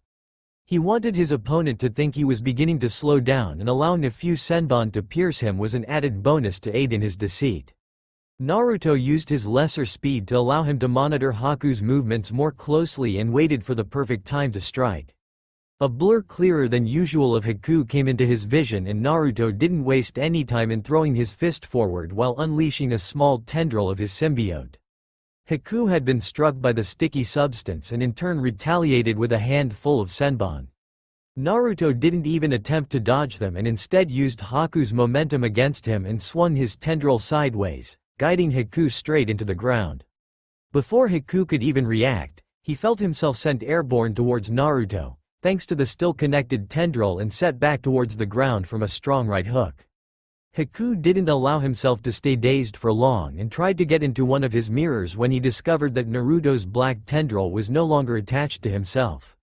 Unfortunately for him, Naruto attached yet another tendril and yanked up on it to send him airborne. While his opponent was no longer touching the ground, Naruto pulled his tendril over his shoulder and down. This act sent Haku crashing into the ground once more and before he could even get to his feet, an uppercut from Naruto sent him flying once more. A quick turn from Haku revealed that he was heading towards one of his mirror. A little hope filled him as he prepared to sink back into his protective ice. But things didn't turn out as Haku wanted, for as soon as he entered his mirror, Naruto's fist crashed through one end and sent Haku out the other. Haku rolled several times against the harsh ground and his mask broke apart from the abuse Naruto put upon it. Naruto stopped in front of Haku's laying body. "How did you break through my ice mirror?" Haku asked in a defeated tone. Naruto allowed a smile of pride to grace his face, though his mask blocked most of it. "You had to be inside your mirrors in order to pump chakra into them, so they are sustained. It was the reason you would take breaks in between volleys. You would talk to us in order to distract us from the water that was formed from your ice melting. After discovering this, it was rather easy to find out that your jutsu would weaken if you had been forced away from them long enough." Just as Naruto finished talking, Haku's other ice mirrors broke apart and fell to the ground and melted. "I see," Haku said. "Then I become a useless tool." Naruto used both of his hands to grab Haku's collar and pulled him up so that they were looking each other in the eyes. "Tool? What do you mean?" Naruto questioned. Haku didn't seem bothered by Naruto's action. "I am Zabuza's tool, for he gave me purpose. And a tool that does not serve its purpose becomes useless." Naruto's look told Haku that he still didn't understand. So he decided to tell Naruto his tale. Haku told Naruto how he defended himself from his father and how the results turned him into his father's murderer. How Zabuza found him a year or so later when he was homeless and how the man took him in and gave him a purpose. Naruto stood and allowed Haku to tell his tale, listening to every detail and so forth. He understood how it felt to be feared for something you have no control of. The feeling of being alone and having to fend for yourself. Had the symbiote not bonded to him, Naruto couldn't help but realize that Haku's life could have been his own. Some powerful ninja, finding him and deciding to manipulate him for his or her own agenda. It would have been far too easy. Despite all this, Naruto understood another fact. That he and Haku were enemies at the moment and no amount of pity would change that. But it did change how Naruto would handle the situation. You've had a tough life, we can sympathize with you. We can't just let you go, but we won't kill you. With that said, Naruto reared his head back and slammed it onto Haku's. The impact caused Haku's eyes to roll back into his head, successfully knocking him out. Afterwards, Naruto wrapped a tendril of his symbiote around Haku multiple times until he was sure he couldn't break out of it. As a finishing touch, he sent 2 more pieces of his symbiote to splatter around Haku's hands to ensure he couldn't cast a jutsu. So long as Naruto kept contact with the bindings, they wouldn't disintegrate. It was at this time that the fog lifted and revealed a victorious Kakashi standing over a dead Zabuza. Team 10 and Sakura spirits rose as they could clearly see Kakashi and Naruto, but they weren't allowed much rest when a short man accompanied by nearly 100 hired thugs showed up. Naruto and the others began packing their stuff as they prepared to leave. Also making sure that his prisoner, guest, was still tied up. Haku simply fixed Naruto with a blank stare while this was happening. The man that showed up after the fight on the bridge was none other than Gato. Feeling confident that Zabuza and Haku had weakened the Konoha nin enough so that lowly mercenaries could kill them, Gato decided to appear in person and watch. A fatal mistake, especially when he tried to make an exchange to Naruto for Haku. Naruto's only response was to tell the man to, "Come over here and try. You little bastard," followed by flipping him off. Afterwards, Gato ordered his thugs to kill them only to find that while the Konoha nins were outnumbered, they were not outclassed. Kakashi, while tired, had still been able to fight and Sasuke had recovered enough to help. Team 10 had yet to see any real action and had also joined the fight in a fresh state. Naruto would admit that his fight against Haku had not been easy, but wouldn't say he was anywhere near being tired. Surprisingly, despite the number of men, it hadn't taken long for the nins to take out over half of them and scaring away the rest. Before Gato could attempt to leave, Naruto had cut the man off while still holding onto Haku. The small man had whimpered and begged for mercy only to receive Naruto's twisted form of it. Setting Haku aside, Naruto easily picked up the small man and knelt so that one of his knees faced towards the sky before slamming the man down onto it. Gato's back connected with Naruto's knee and a multitude of sickening cracks rang out, much to many of the genins' horror and slight nausea. Kakashi walked upstairs in order to check on Naruto. Opening the door, Kakashi instantly felt the glare Haku gave him but ignored it. Naruto had told Haku all about what happened after his defeat. While Haku showed no emotion most of the time, Kakashi's presence evoked such hate that it almost rivaled Naruto's hate for Sasuke. "You about ready, Naruto?" Naruto nodded before picking up his travel pack and hoisting Haku's still bonded body over his shoulder. Once that was done, he joined his fellow ninja outside the house before they left towards Konoha. Asuma was still reliant on a crutch to walk around, though that would change once they returned to Konoha and had a good medic heal him up properly. While they walked, Naruto felt some of his team members staring at him. He turned his head to find that it was Sasuke, Kakashi and Shikamaru who were looking at him. "What?" Sasuke turned his head away and grunted while Kakashi decided to ask a question. "What do you plan to do with your prisoner, and what is that stuff you've restrained him with?" Naruto nodded his head as he thought these were legitimate questions. "We plan to get him help. And the stuff around him is something we created." Kakashi waited for Naruto to add on and gave him a bored look when Naruto didn't. Instead of pressing on, he dropped the subject as past incidents revealed to him that Naruto wouldn't reveal what he didn't want to. Naruto gave Shikamaru a questioning look and the lazy nin looked away after saying, "Troublesome." Once Naruto no longer felt the stares, he concentrated on moving forward, and questioning himself of how he was going to make his request to the Hokage. It had been nearly a month since the events of Wave and Naruto made his way to the psychiatric ward of the hospital. Haku was in room 142 and Naruto was making his weekly visit. When Team 7 and Team 10 returned after their rank mission, Naruto waited till only he and the Hokage were the ones in the room when he made his request. It was a simple request: give Haku therapy so that hopefully he would one day be able to move on with his life. The Hokage only asked for one thing in return, and that was for Naruto to visit Haku's room at least once a week, a request that Naruto easily accepted. Signing in at the front desk, Naruto made his way down a hall before opening a door on his right. Haku registered the door opening and watched as Naruto came in, taking a seat on a chair nearby. "Hey Haku, how they treating you?" Naruto asked. Haku looked out of the window, ignoring Naruto's question. The feminine male's lack of attention didn't discourage Naruto, as this had been how Haku had become ever since Zabuza's death. Only one person could get any emotion out of Haku, and that was hate for murdering the one he called master.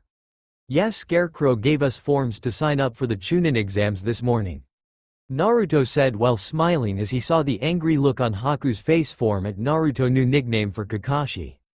Ever since he learned that Kakashi had two healthy eyes, he changed his nickname for the man to something that would fit. In the end, he took the meaning of his sensei's name to create his new nickname, much to Kakashi's dismay. "If all goes well, we'll be chunin soon." Haku still didn't respond, though he removed the snarl from his face. Naruto got up and walked over to Haku's chart. "Patient refuses to cooperate. We believe a Yamanaka would be more effective at helping." Naruto read off the chart. Naruto shook his head. "Haku, you don't want a Yamanaka searching through your mind. Once they find out that you killed your parents, they will want to discuss it with you." A frown appeared on Haku's face. "Why did you bring me here? Why did you ask your cage to put me here, to help me? We were hoping to give you a new start. Possibly a new life. What would you do without Zabuza?" Haku didn't hesitate with his reply. "What I want to do now? Die." Naruto let out a sigh before exiting the room. He had tried time and time again to help Haku, only to receive either silence or a talk similar to the one he just had. Once outside, Naruto leapt onto the nearest building before making his way through Konoha. After swinging and leaping 2 miles, Naruto spotted Team 10 heading towards a barbecue restaurant. Seeing them, Naruto jumped to a building in front of them before using one of his tendrils to lower himself. Team 10 spotted Naruto and waved towards him. This had been another change in his life after the wave mission. Shikamaru had taken an odd interest in Naruto, and Ino had begun to see what Sakura saw. Choji took a bit longer to warm up to Naruto, as he was still sore over Kakashi's copy of Make Out Paradise being read out loud during their training. "Hey Naruto, what are you doing here?" Shikamaru asked. Naruto shrugged his shoulder. "Nothing much. We just got back from visiting Haku." Ino perked up hearing about the young man. "So any changes in his mood?" A shake of Naruto's head was all that was needed in response. Deciding to change the subject, Shikamaru spoke once more. "Troublesome. So, is Team 7 signing up for the chunin exams?" Naruto nodded. "As far as we know. Then again, Sakura could decide she isn't ready." "Want me to go goad her into participating?" Ino asked. "Thanks, but no. If Sakura decides she isn't ready to participate, then we won't push it." Ino shrugged her shoulders. "It's your call." "Well, we were about to eat. Feel like joining us?" Naruto gave a nod and followed them in. Once done eating, Naruto began heading home as he saw nothing else to do. As usual, a meal with Team 10 involved fighting over food portions, as the Akamichi had begun shoveling the food into his mouth the second he thought it was done. Naruto and Choji had almost gotten into a fist fight over the last piece of grilled beef. Just as the thought of slamming the large kid's face into the grill occurred, Ino intervened and ate the last piece. The fact that she had taken the last piece had shocked both teens to the point that they hadn't been able to react in time before she swallowed it. Taking his mind off the meal he just had, a fence-surrounded street caught Naruto's attention. There he saw 2 Sunanins and his teammate Sakura with a few kids. One of the Sunanin, a 15-year-old male, wore what appeared to be a black one-piece ninja suit with a cat-like cowl over his head, while purple war paint crisscrossed over his face. On his back is a bandaged contraption, and he held one of the kids off the ground by the scruff of his shirt. The second Sunanin was a female around the same age as the first, that wore a light purple off-the-shoulder garment that went down to her knees, while what appeared like a full-body mesh covered her exposed shoulders and stopped at her thighs, with one of the legs going a bit further than the other. A red sash wrapped around her waist, and a large folded fan was wedged between her back and her sash. Her hair was a sandy blonde and was put in an interesting style of 4 bushy ponytails in the back, while 2 bushy bangs stopped at her teal eyes. "You have to admire a deadly woman with style," thought Naruto. As Naruto watched what happened from his comfy spot on the roof, his only real question was how he was going to intervene. Sneak up behind the pair and scare the hell out of them, or jump down in front of them and scare them nonetheless. A look at their headbands helped Naruto's decision. Must be here for the chunin exams. Better not show anything I don't want them to know. Kankuro, let's go, we're going to be late, said the blonde Suna Nin. Kankuro just waved her off. Just a second, Tamari, I want to teach this kid a lesson. Sakura was going to make another attempt to defuse the situation when the little kid began yelling. Do you know who I am? I'm the grandson of the Hokage. I don't care who you are, kid. You don't go around bumping into others without apologizing. Kankuro replied. No one saw the slowly growing shadow that appeared in front of Kankuro. Naruto didn't even try to make his landing soft and instead purposely hit the ground as hard as he could. A spider web of cracks appeared beneath his boots and Kankuro fell on his ass from the surprise. Naruto ignored the makeup-wearing Nin and looked at the small boy. Konohamaru, what have we told you about abusing your status as the Hokage's grandson? The now free boy began cowering. That if you ever caught me doing it again, why you wouldn't just dangle me over the Inuzuka hound's pen as you did the last time and would throw me in, covered in bacon. Good, now why shouldn't we keep our promise? Naruto asked. At this point Kankuro had gotten back on his feet and pointed at Naruto. Hey asshole, what's the big deal? Naruto turned his attention on Kankuro. Shut it, makeup boy, we'll deal with you in a sec. Kankuro gave a growl as he prepared to reach for the bandaged contraption on his back only for a rock to smash into his knuckle. Without look, Naruto pointed a ball up first towards one of the trees and shot a ball of his symbiote from the back of his hand. All eyes turned towards the tree Naruto pointed at only to find Sasuke on one of its limbs, struggling to get the black goop off of his mouth. Sasuke, the men are talking right now. Please don't butt in again, Naruto said, followed by some laughter. Sasuke for his part simply glared at Naruto, unable to shout his rage with the black substance covering his mouth, while Sakura attempted to scold Naruto. Naruto, why did you do that? Sasuke was only trying to help. Yeah, help his ego. If he hadn't decided to act cool, we could have seen what makeup boy had hidden away there, thought Naruto. A new presence appeared in the tree Sasuke was in and only Naruto seemed to sense him. Sasuke, get out of that tree now. Despite his ego, Sasuke obeyed and jumped over to where Sakura was. Everyone gave Naruto a weird look while he simply glared at the tree. His glare suddenly shifted from the tree to the spot behind Tamari and Kankuro where a cloud of sand dispersed to reveal a short red-headed teen. Following his gaze, both Suna Nins seemed to freeze in fear. Gaara, said Tamari. Gaara carried a large gourd on his back and wore a full bodysuit like Kankuro's except short-sleeved and brown. A large leather strap that held the gourd up wrapped around his body diagonally while white cloth wrapped around the other side of his body, intersecting with the leather strap. His green eyes had raccoon-like rings around them and the symbol for love seemed to have been tattooed in red ink on the left side of his forehead. Naruto didn't let his guard down one bit, and was ready to defend himself and his team at a second's notice. He might not have been the Nine-Tails Jinchuriki anymore, but his symbiote had spent enough time studying the tailed beast to recognize the foul chakra of it and its fellow demons. Naruto and Gaara stood and stared at each other for a good 2 minutes before Gaara turned to Kankuro. You are pathetic, Kankuro. Before turning around and walking away, Gaara looked towards the Konoha Nin. I'm sorry for my brother's stupidity. Tamari, Kankuro, we're leaving. Kankuro began sputtering in response. But Gaara. Kankuro, shut up or I'll kill you. This had succeeded in quieting the makeup-wearing boy and Gaara turned to the Konoha group once more as if forgetting something.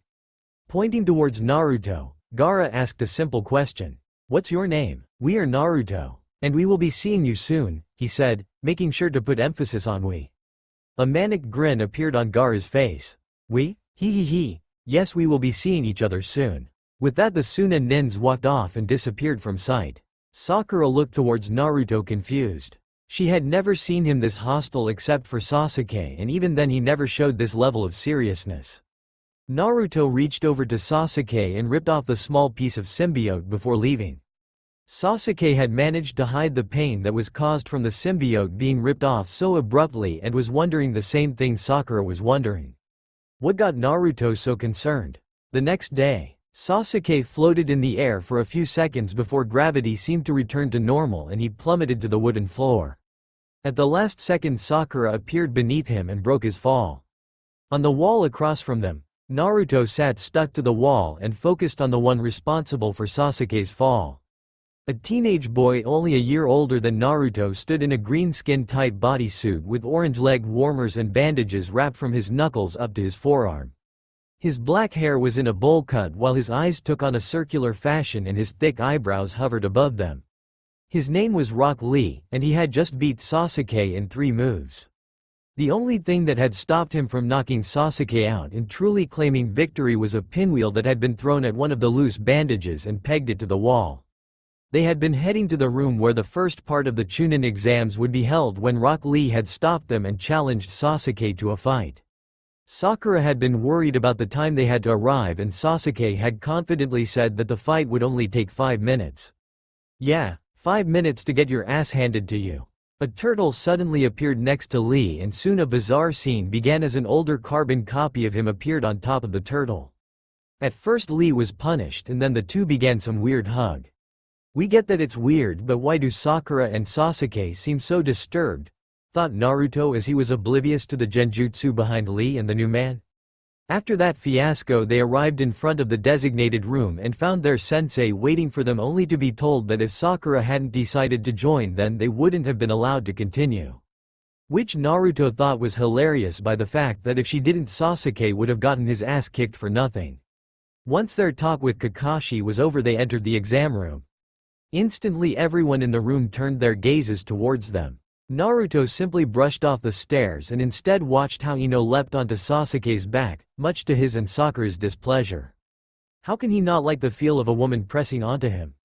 Naruto asked out loud. Because it's troublesome, Shikamaru stated. Turning around, Naruto saw Choji and Shikamaru standing nearby. Naruto let out a chuckle before waving them over. Glad to see that it wasn't too troublesome for you to come. Shikamaru shook his head. Oh, it's troublesome all right. It's just more troublesome to deal with the repercussions of not coming. Naruto let out a laugh.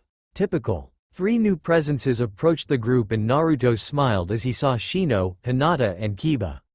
Well Shino, it's been a long time since we've seen you. How have things been? Shino fixed his sunglasses before answering. Depends on how you look at it. Peaceful would be a word to describe it, yet dull fits just as well. Hinata blushed as she began to speak. How have you been and Naruto? Naruto shrugged his shoulders. Things could be worse. Gotta say, life's been good for us. The other rookie genin began to be drawn towards Naruto conversation. Kiba saw all the other rookie genin and decided to boast. Well, looks like we're all here. Too bad for you guys, we're going to win this. Sasuke let out a HN before making his reply. Like we'll lose to you. While the rookies were conversing, Naruto was looking around the room and noticing all the other participants were beginning to stare at them. One guy wearing purple pants and a matching sleeveless shirt over a white short-sleeve shirt. He wore round circular glasses and his hair was gray with 2 bangs hanging over his leaf head and the rest pulled into a low ponytail. You guys should quiet down. You're bringing too much attention to yourself and that's not good. Especially for rookies fresh out of the academy like yourselves. Said the glasses-wearing genin. Who are you? Asked Sasuke. The glasses-wearing genin chuckled. I'm Kabuto, but that's not what you should be worrying about. Take a look behind you. The genin stopped talking and turned their attention to the rest of the room and saw what Naruto saw. The attention seemed to unnerve them while Naruto didn't even seem affected. Almost everyone here is nervous about the exams, so quiet down. Then again, I can't blame you clueless rookies, you kinda remind me of how I used to be. Kabuto, is this your second try at the genin exams? A nervous scratch of his head was his first response. Actually this is my 7th. There are 2 exams every year, so this is my 4th year trying. Naruto raised an eyebrow at this, but decided not to comment. Wow, then you know a lot about these exams. Sakura stated. Kabuto nodded. That's right, here take a look at these. He said as he pulled out a deck of cards. Pulling one of the cards out, he placed it on the ground before rotating it with his finger and pumping chakra into it. These are my ninja info cards. I have over 200 cards with info on every ninja. 4 years of data. He stopped spinning his card and a puff of smoke appeared and dispersed to reveal a card showing a chart of ninja villages and their statistics. Kabuto then began to talk about the different villages and mentioned a recently started village known as the Sound and stated that not much was known. Sasuke decided to step forward. Do you have any info on Gaara of the Sand and Rock Lee of the Leaf? Seeing as you know their names, it shouldn't be too hard to find them, though I should warn you that not all the data will be perfect. Pulling out the 2 cards, Kabuto proceeded to pump chakra into them till their data was visible and explained their info. Naruto gave Kabuto an odd look. Something isn't right. We understand why he would have information on old participants. But why does he have information on participants that have never taken the exams? Naruto decided to test something. We'd like to see the information on Naruto Uzumaki of the Leaf. Everyone gave Naruto an odd look and Kabuto was beginning his procedure. When the card let off a little smoke, Naruto's hand snatched it off the ground before anyone could see it.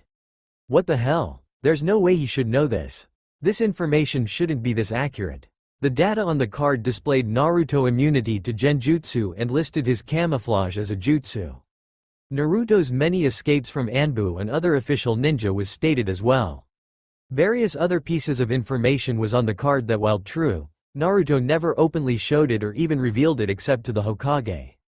The Hokage most likely made a report of his skills and hid it in his desk. So how did Kabuto get a hold of it? Everyone waited for Naruto to reveal his card, but instead he pocketed it in his jacket and walked away. I guess I won't be getting that card back, Kabuto stated. Naruto suddenly sensed 3 people quickly pass by him and head straight towards Kabuto. He did nothing and watched as the Sound Nin attack. One boy threw 2 kunai at Kabuto's feet, an obvious distraction as another teenage boy with bandages dashed forward and swung his fist at a hook. Kabuto dodged this only to fall over and puke. Luckily everyone was too focused on Kabuto to notice the grimace that formed on Naruto's face. When the Sound Nin swung his arm and the contraption let off a high-pitched whistle, Naruto felt his skin crawl, or to be more specific his symbiote. The sound wasn't strong enough to really hurt him, just sting. Naruto knew he had 2 weaknesses that revolved around his symbiote. Fire, which was his lesser weakness, and high-frequency sounds, his larger weakness. Shortly after the attack, a loud voice boomed over the room and several Konoha nins appeared in front of the room. Quiet down, you bastards. I'm Morino Ibiki, the examiner for the first part of the exams, said a black trench coat wearing nin. The genin had been randomly placed at desks in the room and each handed a written test. Ibiki explained the rules before giving them the go-ahead to begin.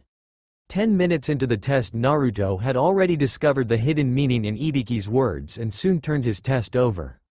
The next second Naruto jumped from his desk to the desk in front of Ibiki, standing in a squat in front of said man so they were at eye level. The chunins in the room all tried to move, but Ibiki's raised hand told them to do nothing. All the genin stopped working on their test and watched as the 2 in the front of the room simply stared at one another for what seemed like forever. Sasuke and Sakura were too shocked at their teammates' actions to even form thoughts. He had done some brazen acts before, but never something like this. After a while Naruto's mask seemed to grin. Does this count as an offense to your rules? Ibiki returned the grin. Well, seeing as I don't have the answers, I don't think so. If you chose to waste your time, that's your business. It's a good thing we're done then, isn't it? Naruto stated. How'd you finish so quickly? Ibiki asked. Naruto snickered. Cheated. A few genins simply looked at Naruto dumbly, especially his teammates. Did he just admit to cheating? Was the collective thoughts. Ignoring the stares at his back, Naruto continued. You know the old man once threatened us with you. Ibiki raised an eyebrow. Old man? The Hokage. He promised that if we didn't calm down when we were young, he'd set up a meeting between me and you. You're Naruto Uzumaki, aren't you? Ibiki asked. A nod was his response. Well, I've heard plenty about you. Have you heard that we don't play other people's games? Naruto asked, his voice full of mirth. I've heard that you like to step on some toes. Naruto chuckled. More like stomp. Some of the chunins began calling names and removing genins from the room as they had been caught cheating 5 times. Naruto gave a brief glance behind him before continuing his talk with Ibiki. We've heard that you're an interrogator. Got any more scare tactics other than the ones you've presented so far? Ibiki just grinned. Sure, maybe you will get to experience some of them when you screw up in the future. Ha, Highly unlikely considering we've never been caught unless we've allowed ourselves to. Naruto stated. One of the chunins threw a kunai at a genin's test paper. That's 5 times. You and your team are disqualified. What, do you at least have proof that I cheated? Yelled the genin. Suddenly the chunin appeared next to the genin and slammed him against the wall while saying a few condescending words. Naruto shook his head. You know he has a point. If you're going to accuse him of cheating, you should at least have proof. It would only be right that the chunins set an example for us genins. Quote, another chunin disappeared before everyone's eyes and appeared next to Naruto, hoping to repeat the action of his colleague. Unfortunately, as he made a grab for Naruto, the blonde genin ducked at the last minute, allowing the chunin's grab to pass over him.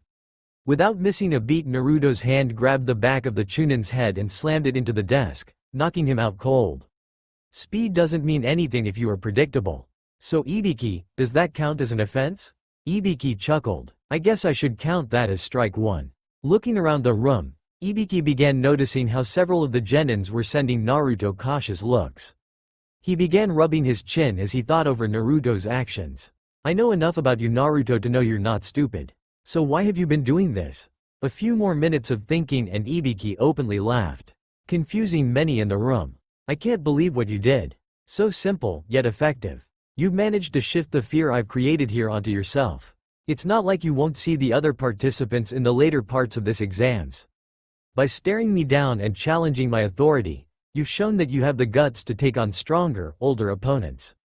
I bet you even backed up that genin's protest in order to get one of the chunins to attack you. Checking the clock, Ibiki realized that it was 45 minutes into the test. Alright, it's time to answer the last question. But before that we need to determine whether or not you'll take it. Tamari stood up and asked the question everyone was wondering. What happens if we don't take it?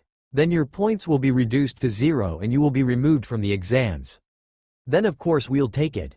An evil grin appeared on Ibiki's face hearing this. But if you take the test and get it wrong, then you will never be allowed to take the chunin exams again and will forever be a genin. There were several protests from random genin. You lot got unlucky to have me as an examiner. Accepting their fates, some genin began leaving. Naruto simply let out a laugh. Ibiki turned his attention from the genin still in their seat to Naruto, who was still on his desk. What's so funny? We'll wait for a few more to leave before telling you. More teams began to leave and Ibiki kept glancing at Naruto waiting for him to spill it. It was only after 26 teams remained Naruto decided to talk. I highly doubt any cage throughout the lands would follow your rule, Ibiki. Several genin's eyes widened in realization. A quick scan through the room showed Ibiki that no one was leaving. He smirked before shocking many by congratulating them. Naruto ignored Ibiki's explanation of the exam and the meaning behind it. Being told what he already knew was boring and pointless. A sudden whizzing sound caught his ears and Naruto leapt up and stuck himself to the ceiling in time to dodge a large black projectile that shot through the window. The projectile unrolled into a large banner and kunais flew out to stab the corners in place. Naruto didn't pay attention to what was written on the banner and instead focused on the women standing before it. The back of her medium purple hair was tied in a wild high ponytail and her eyes were light brown. The tan trench coat failed at hiding her slender curves and her modest bust, especially when the only thing hiding them from view was a short-sleeved body mesh similar to Temari's and a short rust-orange miniskirt. The feral grin and seductive look in her eyes told Naruto she knew full well what her outfit did to the male population. A few other accessories was present on her body, such as gray shin guards on her legs, a blue belt wrapped around her skirt, and a peculiar necklace hung from her neck. It looked like a fang of some sort was the necklace's weight, yet Naruto couldn't tell what kind. The fanged necklace brought Naruto's focus back to her bust and he couldn't help but openly comment.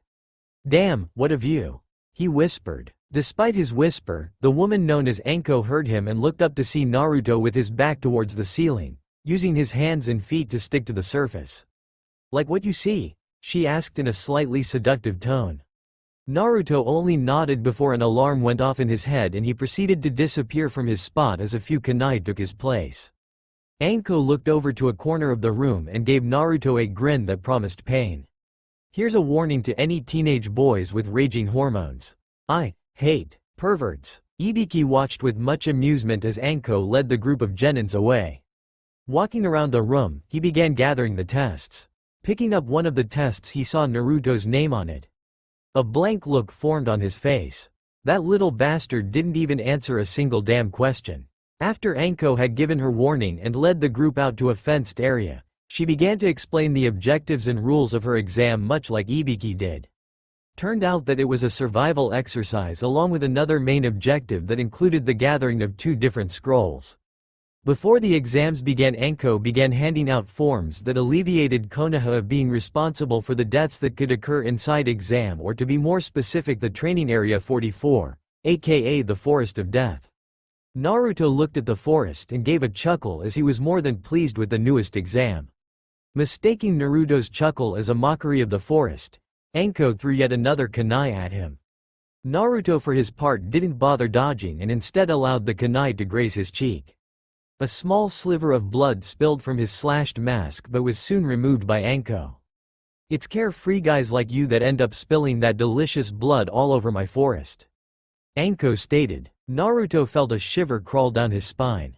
The shiver wasn't from fear, rather it was from excitement. While he predicted that Anko would appear behind him, he never sensed her, nor did he expect her to clean the blood off his cheek using her tongue.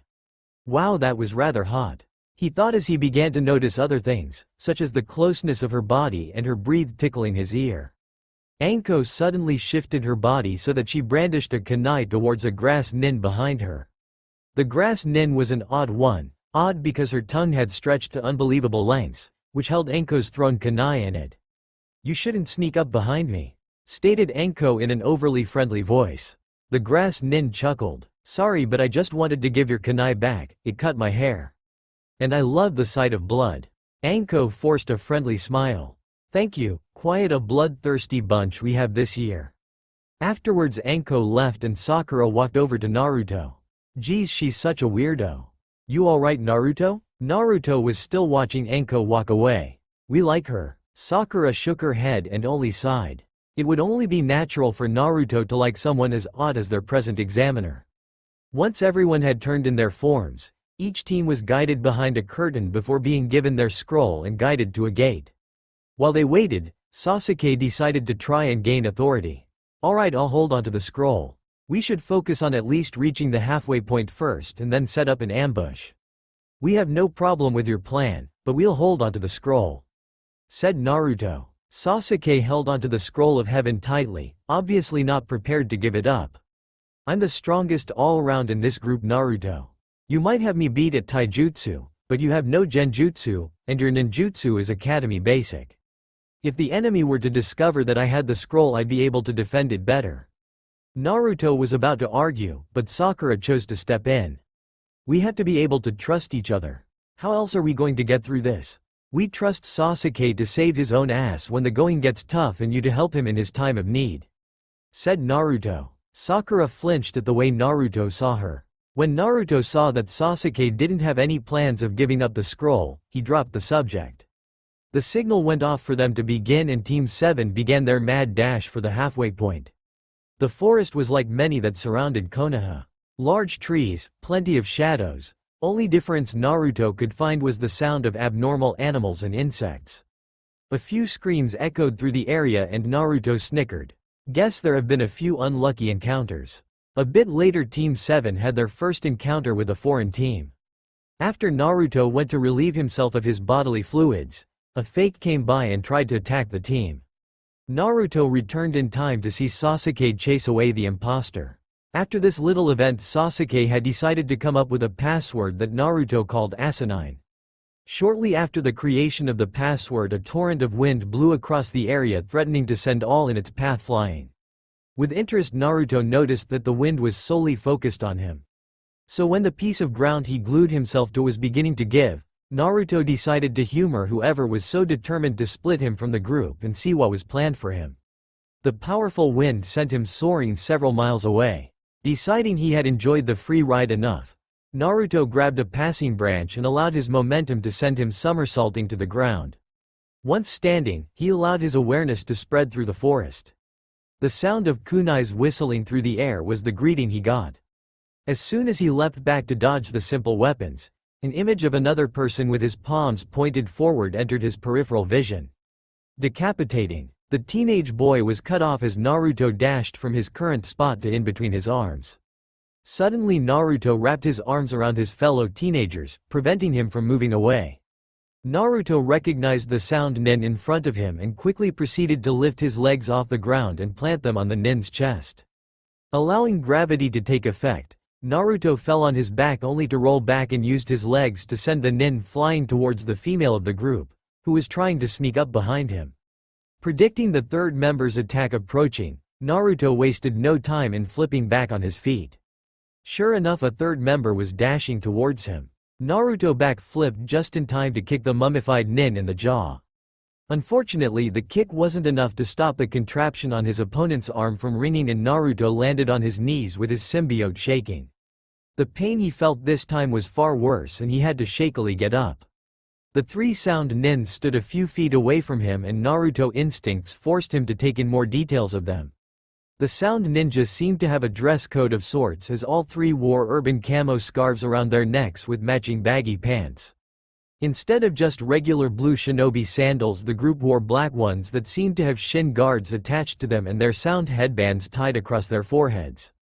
Naruto listened carefully as they conversed and picked up on their names. The one who stood in the middle was Dosu, the apparent leader. His head was all wrapped in bandages except for the spot around his left eye. A lavender shirt with overly long sleeves was his choice of upper wardrobe, and for some unforeseen reason he wore a shaggy fur on his back. The second male of the team was Zaku, the one Naruto had tossed. His black hair resembled Kakashi and two metal plates bordered his jawline. A beige short-sleeved shirt with the kanji for death on it adorned his upper body, while two black pieces of cloth covered his forearm tightly. A closer look at his hands revealed two pipes sticking out of the middle of his palms. The last member of the team was Kin, the female of the team. Her forehead protector kept her long black hair out of her face while it ran down her back. Unlike her male teammates, she wore some armor in the form of a pale green flak jacket. Just as Zaku did, she wore a similar pair of black cloths around her forearm. Finally, the sound nin had decided to strike and Naruto had been given enough time to recover. Kin started off by acting as support and began throwing senbon. She formed the perfect distraction, especially with the bells tied to some of the senbon to make Naruto focus on them. Though these projectiles distracted him, it didn't prevent Naruto from dodging Zaku's decapitating airwaves. These two were not the ones Naruto was concerned with, as he was waiting on Dosu to strike the entire time. Finally, Dosu decided to make his move and appeared in Naruto's blind spot. Sensing a presence behind him, Naruto spun around and aimed to backhand Dosu. A mistake that Naruto regretted making, as Dosu simply blocked with his sound device, the melody arm as Naruto learned it was called. The instant his hand hit the melody arm, a loud reverberating ringing was let loose. The portion of his symbiote covering his arm was blasted away and Naruto's entire suit shook violently as Naruto covered his ears and screamed. He took a few steps back as he tried to gain control over his symbiote. While this happened, the sound nins watched Naruto with confused faces. Dosu gave his melody arm a quick glance before a smile could be seen through his wrappings. "Zaku, blast him," Dosu ordered. Said sound nin didn't hesitate as a vicious grin appeared on his face. Decapitating airwaves. A large blast of air was shot from Zaku's hands and headed towards Naruto. Despite Naruto's pain, he leapt back in time to only be nicked. The nick sent him hurtling and Kin decided to follow up with a few senbons. Naruto shrugged off the thrown projectiles as he decided to focus on his real threat, Dosu. Unfortunately, the sound nin predicted this and used his other two teammates as a means to keep his distance. Seeing that Naruto wasn't slowed down enough, Dosu slammed his melody arm against a nearby tree and used his chakra to magnetize the sound created.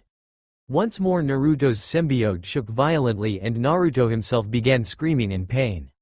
Small pieces of his symbiote fell off as dead cells, leaving Naruto's clothes looking torn. The pattern repeated once more before one of Zaku's air blasts hit home and sent Naruto flying away through several branches. The sound nin quickly followed after, only to find nothing. "Where'd he go?" asked Zaku. Dosu looked around, studying the surrounding forest with sharp eyes while Kin was busy listening for the tiniest sound. Having experiences with different sound-based jutsu, she could hear the breathing of a living person and even their heartbeat if she was close enough. Unknown to them, Naruto was only a few feet away. He stuck to one of the trees using his back and limbs. His hands were held forward and the majority of his symbiote extended from it, leaving him nearly nude except for a few small bits of black ooze. His symbiote had formed a small dome over him and was camouflaging them as merely a part of the tree. Luckily, the dome also served as to prevent any noise from escaping, though Naruto could hear the sound nin perfectly through his symbiote. "Come out here, you freak!" yelled Zaku as his bloodlust was getting the better of him. Dosu seemed to give up. "Let's go. Orochimaru told us to only stall him." Warning bells went off in Naruto's head. Orochimaru. Why would he try to have us ambushed? Better yet, what does he want with our team?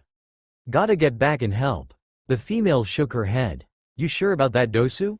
This could easily come back to bite us in the ass. Don't worry, Kin. If he decides to face us again, we'll kill him easily. Dosu brandished his melody arm. We know his weakness. Kin didn't feel any better about the situation but didn't argue. Damn, just when I was enjoying myself, stated Zaku before following his team. Once Naruto was sure they were gone, he allowed himself to slide down the tree he was on. The symbiote slowly began returning to him and formed his clothes again. Due to the damage done to him and his symbiote, several holes and tears littered his clothes. Have to rest first, we can't help anyone in this condition. Naruto leaned against a tree as he waited for his strength to return. The second he could begin jumping from tree to tree, Naruto took off. Unfortunately, this had only given him around 5 minutes of rest. He was still slightly shaking, but he wasn't letting that stop him from being cautious and stealthy. A piercing scream filled the forest and Naruto decided to trade in a little stealth for more speed. He arrived in time to see Sakura crouching protectively next to a kneeling Sasuke, a figure standing on a branch parallel from them. Sasuke was screaming in pain while one of his hands was grasping the side of his shoulder. A better look at the other figure revealed him to be none other than Orochimaru.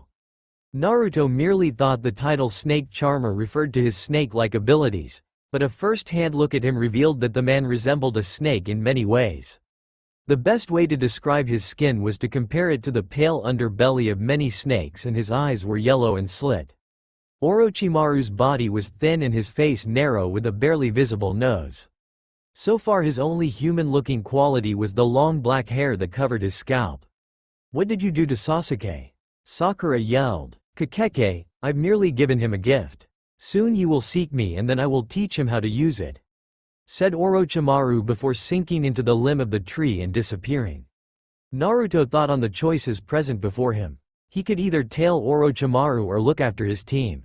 Looking down at Sakura, he couldn't help but feel for her. She looked helpless and the realization that dawned on her face only increased her grief. Despite this, he felt that tailing Orochimaru was more important.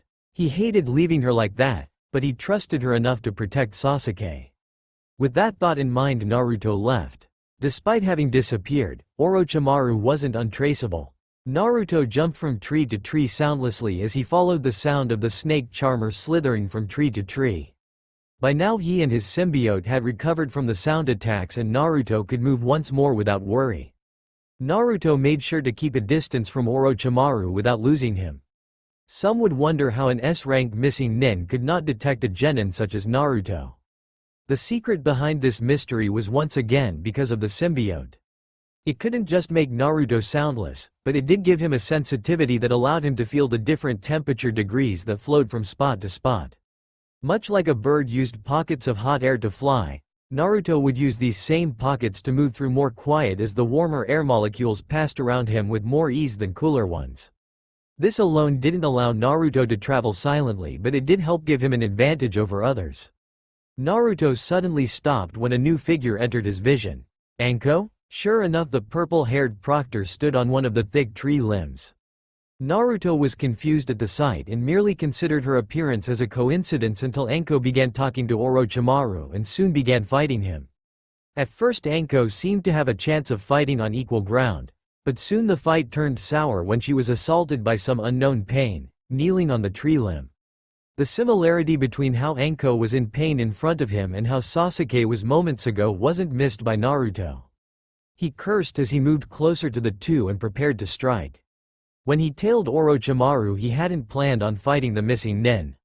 Naruto was confident in his skills, but he wasn't stupid enough to think he could actually take on a ninja of Kakashi's caliber or above. He had merely wanted to tail him and report his findings to the Hokage. A tree limb above Orochimaru's and Anko's was Naruto's current position. As if preparing to jump to another tree limb, Naruto ran towards the edge of the limb before jumping. While still midair, he shot a line of symbiote onto the tree branch he had just jumped from. The line stuck and instantly stretched as Naruto hovered in the air for a few seconds before gravity took effect. Orochimaru had heard the sound of air being displaced but hadn't reacted in time before Naruto thrust both of his feet forward and kicked him off the large branch. Anko's eyes widened as she recognized Naruto. "What the hell are you doing here?" Anko growled out between gritted teeth. Naruto ignored her question as he was more focused Orochimaru was. He couldn't see him, but he knew better than to assume that Orochimaru would leave after only one kick. Several snakes extended from a bush of leaves and wrapped around Naruto's torso. Orochimaru had tried to pull Naruto off the tree limb, but the chakra on his feet kept him glued to it. A quick spin of one of Naruto's hand had gathered all the snakes in his grip. He thought about using his superior strength to yank Orochimaru, but threw the idea away in favor of ripping the snakes apart. Naruto wanted to stall Orochimaru, and trying to fight the man in an obviously lost battle wouldn't help. A piece of bark a few steps away from Naruto began morphing and Orochimaru rose from the limb. "So tell me, Naruto, did you enjoy the welcoming party I sent you?" said Orochimaru, a smug sense of amusement filling his voice. "Your guests were most unwelcomed, and we plan to make you pay." Naruto replied with partial anger. He could only blame Orochimaru for setting up the hornet's nest. It was himself who knew of it and decided to kick it regardless. His main concern at the moment was to make Orochimaru believe he was just an angry genin. Hopefully the image would make Orochimaru not take him seriously. The snake sannin turned into a blur and Naruto tilted his body just in time to dodge a two-finger strike to his shoulder. Orochimaru's assault didn't end there as he followed up with several more kicks and strikes. Naruto stayed on the defense, hoping to be able to throw in a counter-strike, but with how odd and unpredictable the strikes were he was finding himself unable.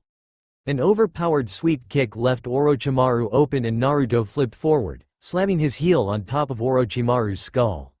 Naruto wasn't surprised when a long tongue suddenly wrapped around him, especially with how Orochimaru's body in front of him turned to mud. Lifted off the ground, Naruto was brought to a branch higher up and met face to face with the real Orochimaru. "You did better than I thought you would," Orochimaru admitted as he began performing hand seals.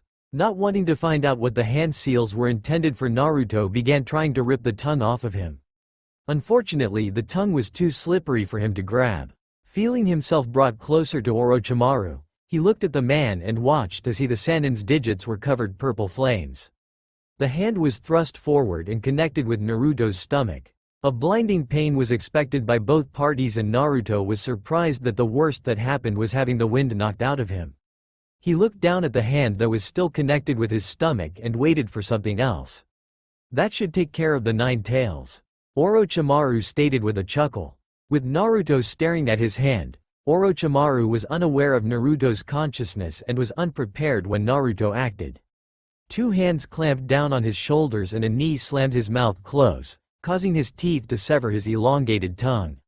With the tongue severed, Naruto began falling towards the forest floor. He used his freedom to remove the no longer living bindings and shot out a tendril of symbiote. His thread carried him to a nearby tree where he immediately hid himself. Orochimaru's curses could easily be heard. How he wasn't dying from blood loss was beyond Naruto. "I will get you for this, you damn brat. Fortunately for you, I don't have any more time to play, but know this, we will meet again and I will make you suffer." Silence filled the air and a few minutes passed before Naruto began making his way back to Anko. He did not find her on the branch he originally saw her on and instead found her on the forest ground. He dropped down and landed in front of her, causing her to jump into a sluggish fighting style before she recognized him. "Geez, don't just surprise me like that," she said as she dropped her stance. Naruto couldn't help but chuckle. "We apologize for scaring you." Anko scoffed. "Don't kid yourself, you didn't scare me. So what happened with Orochimaru? He retreated. We assume you've warned Anbu considering you decided to take him on. Naruto stated. Anko nodded in response and was going to explain the situation when a thought occurred to her. Hey, where's your team? I left them back a mile or so. Decided that tailing Orochimaru was more important than this exam. Naruto replied. Look, you should get back to your team. Orochimaru mentioned doing something to Sasuke. Chances are he's in no condition to fight, and with you here that only leaves bubblegum to protect him. Anko stated. Naruto laughed at Anko's nickname for Sakura. Sure you'll be okay on your own? Anko raised an eyebrow. What, you concerned about me? We don't know how bad the pain that mark on your shoulder causes, but from our point of view it isn't the most pleasant. Naruto pointed out. She unconsciously raised her hand over her curse mark. I'm okay, you should worry about yourself. You're hiding it well, but I can see that you're favoring your right side. We'll be fine in a few minutes. Wasn't able to dodge all of his attacks. You sure you'll be okay? Anko gave a short laugh but haughty laugh. I'll be fine. I'm a Tokubetsu Jonin. A little pain in my neck isn't going to leave me defenseless. In that case we guess we'll see you at the tower, said Naruto before leaping away, leaving no sound to indicate he was even there.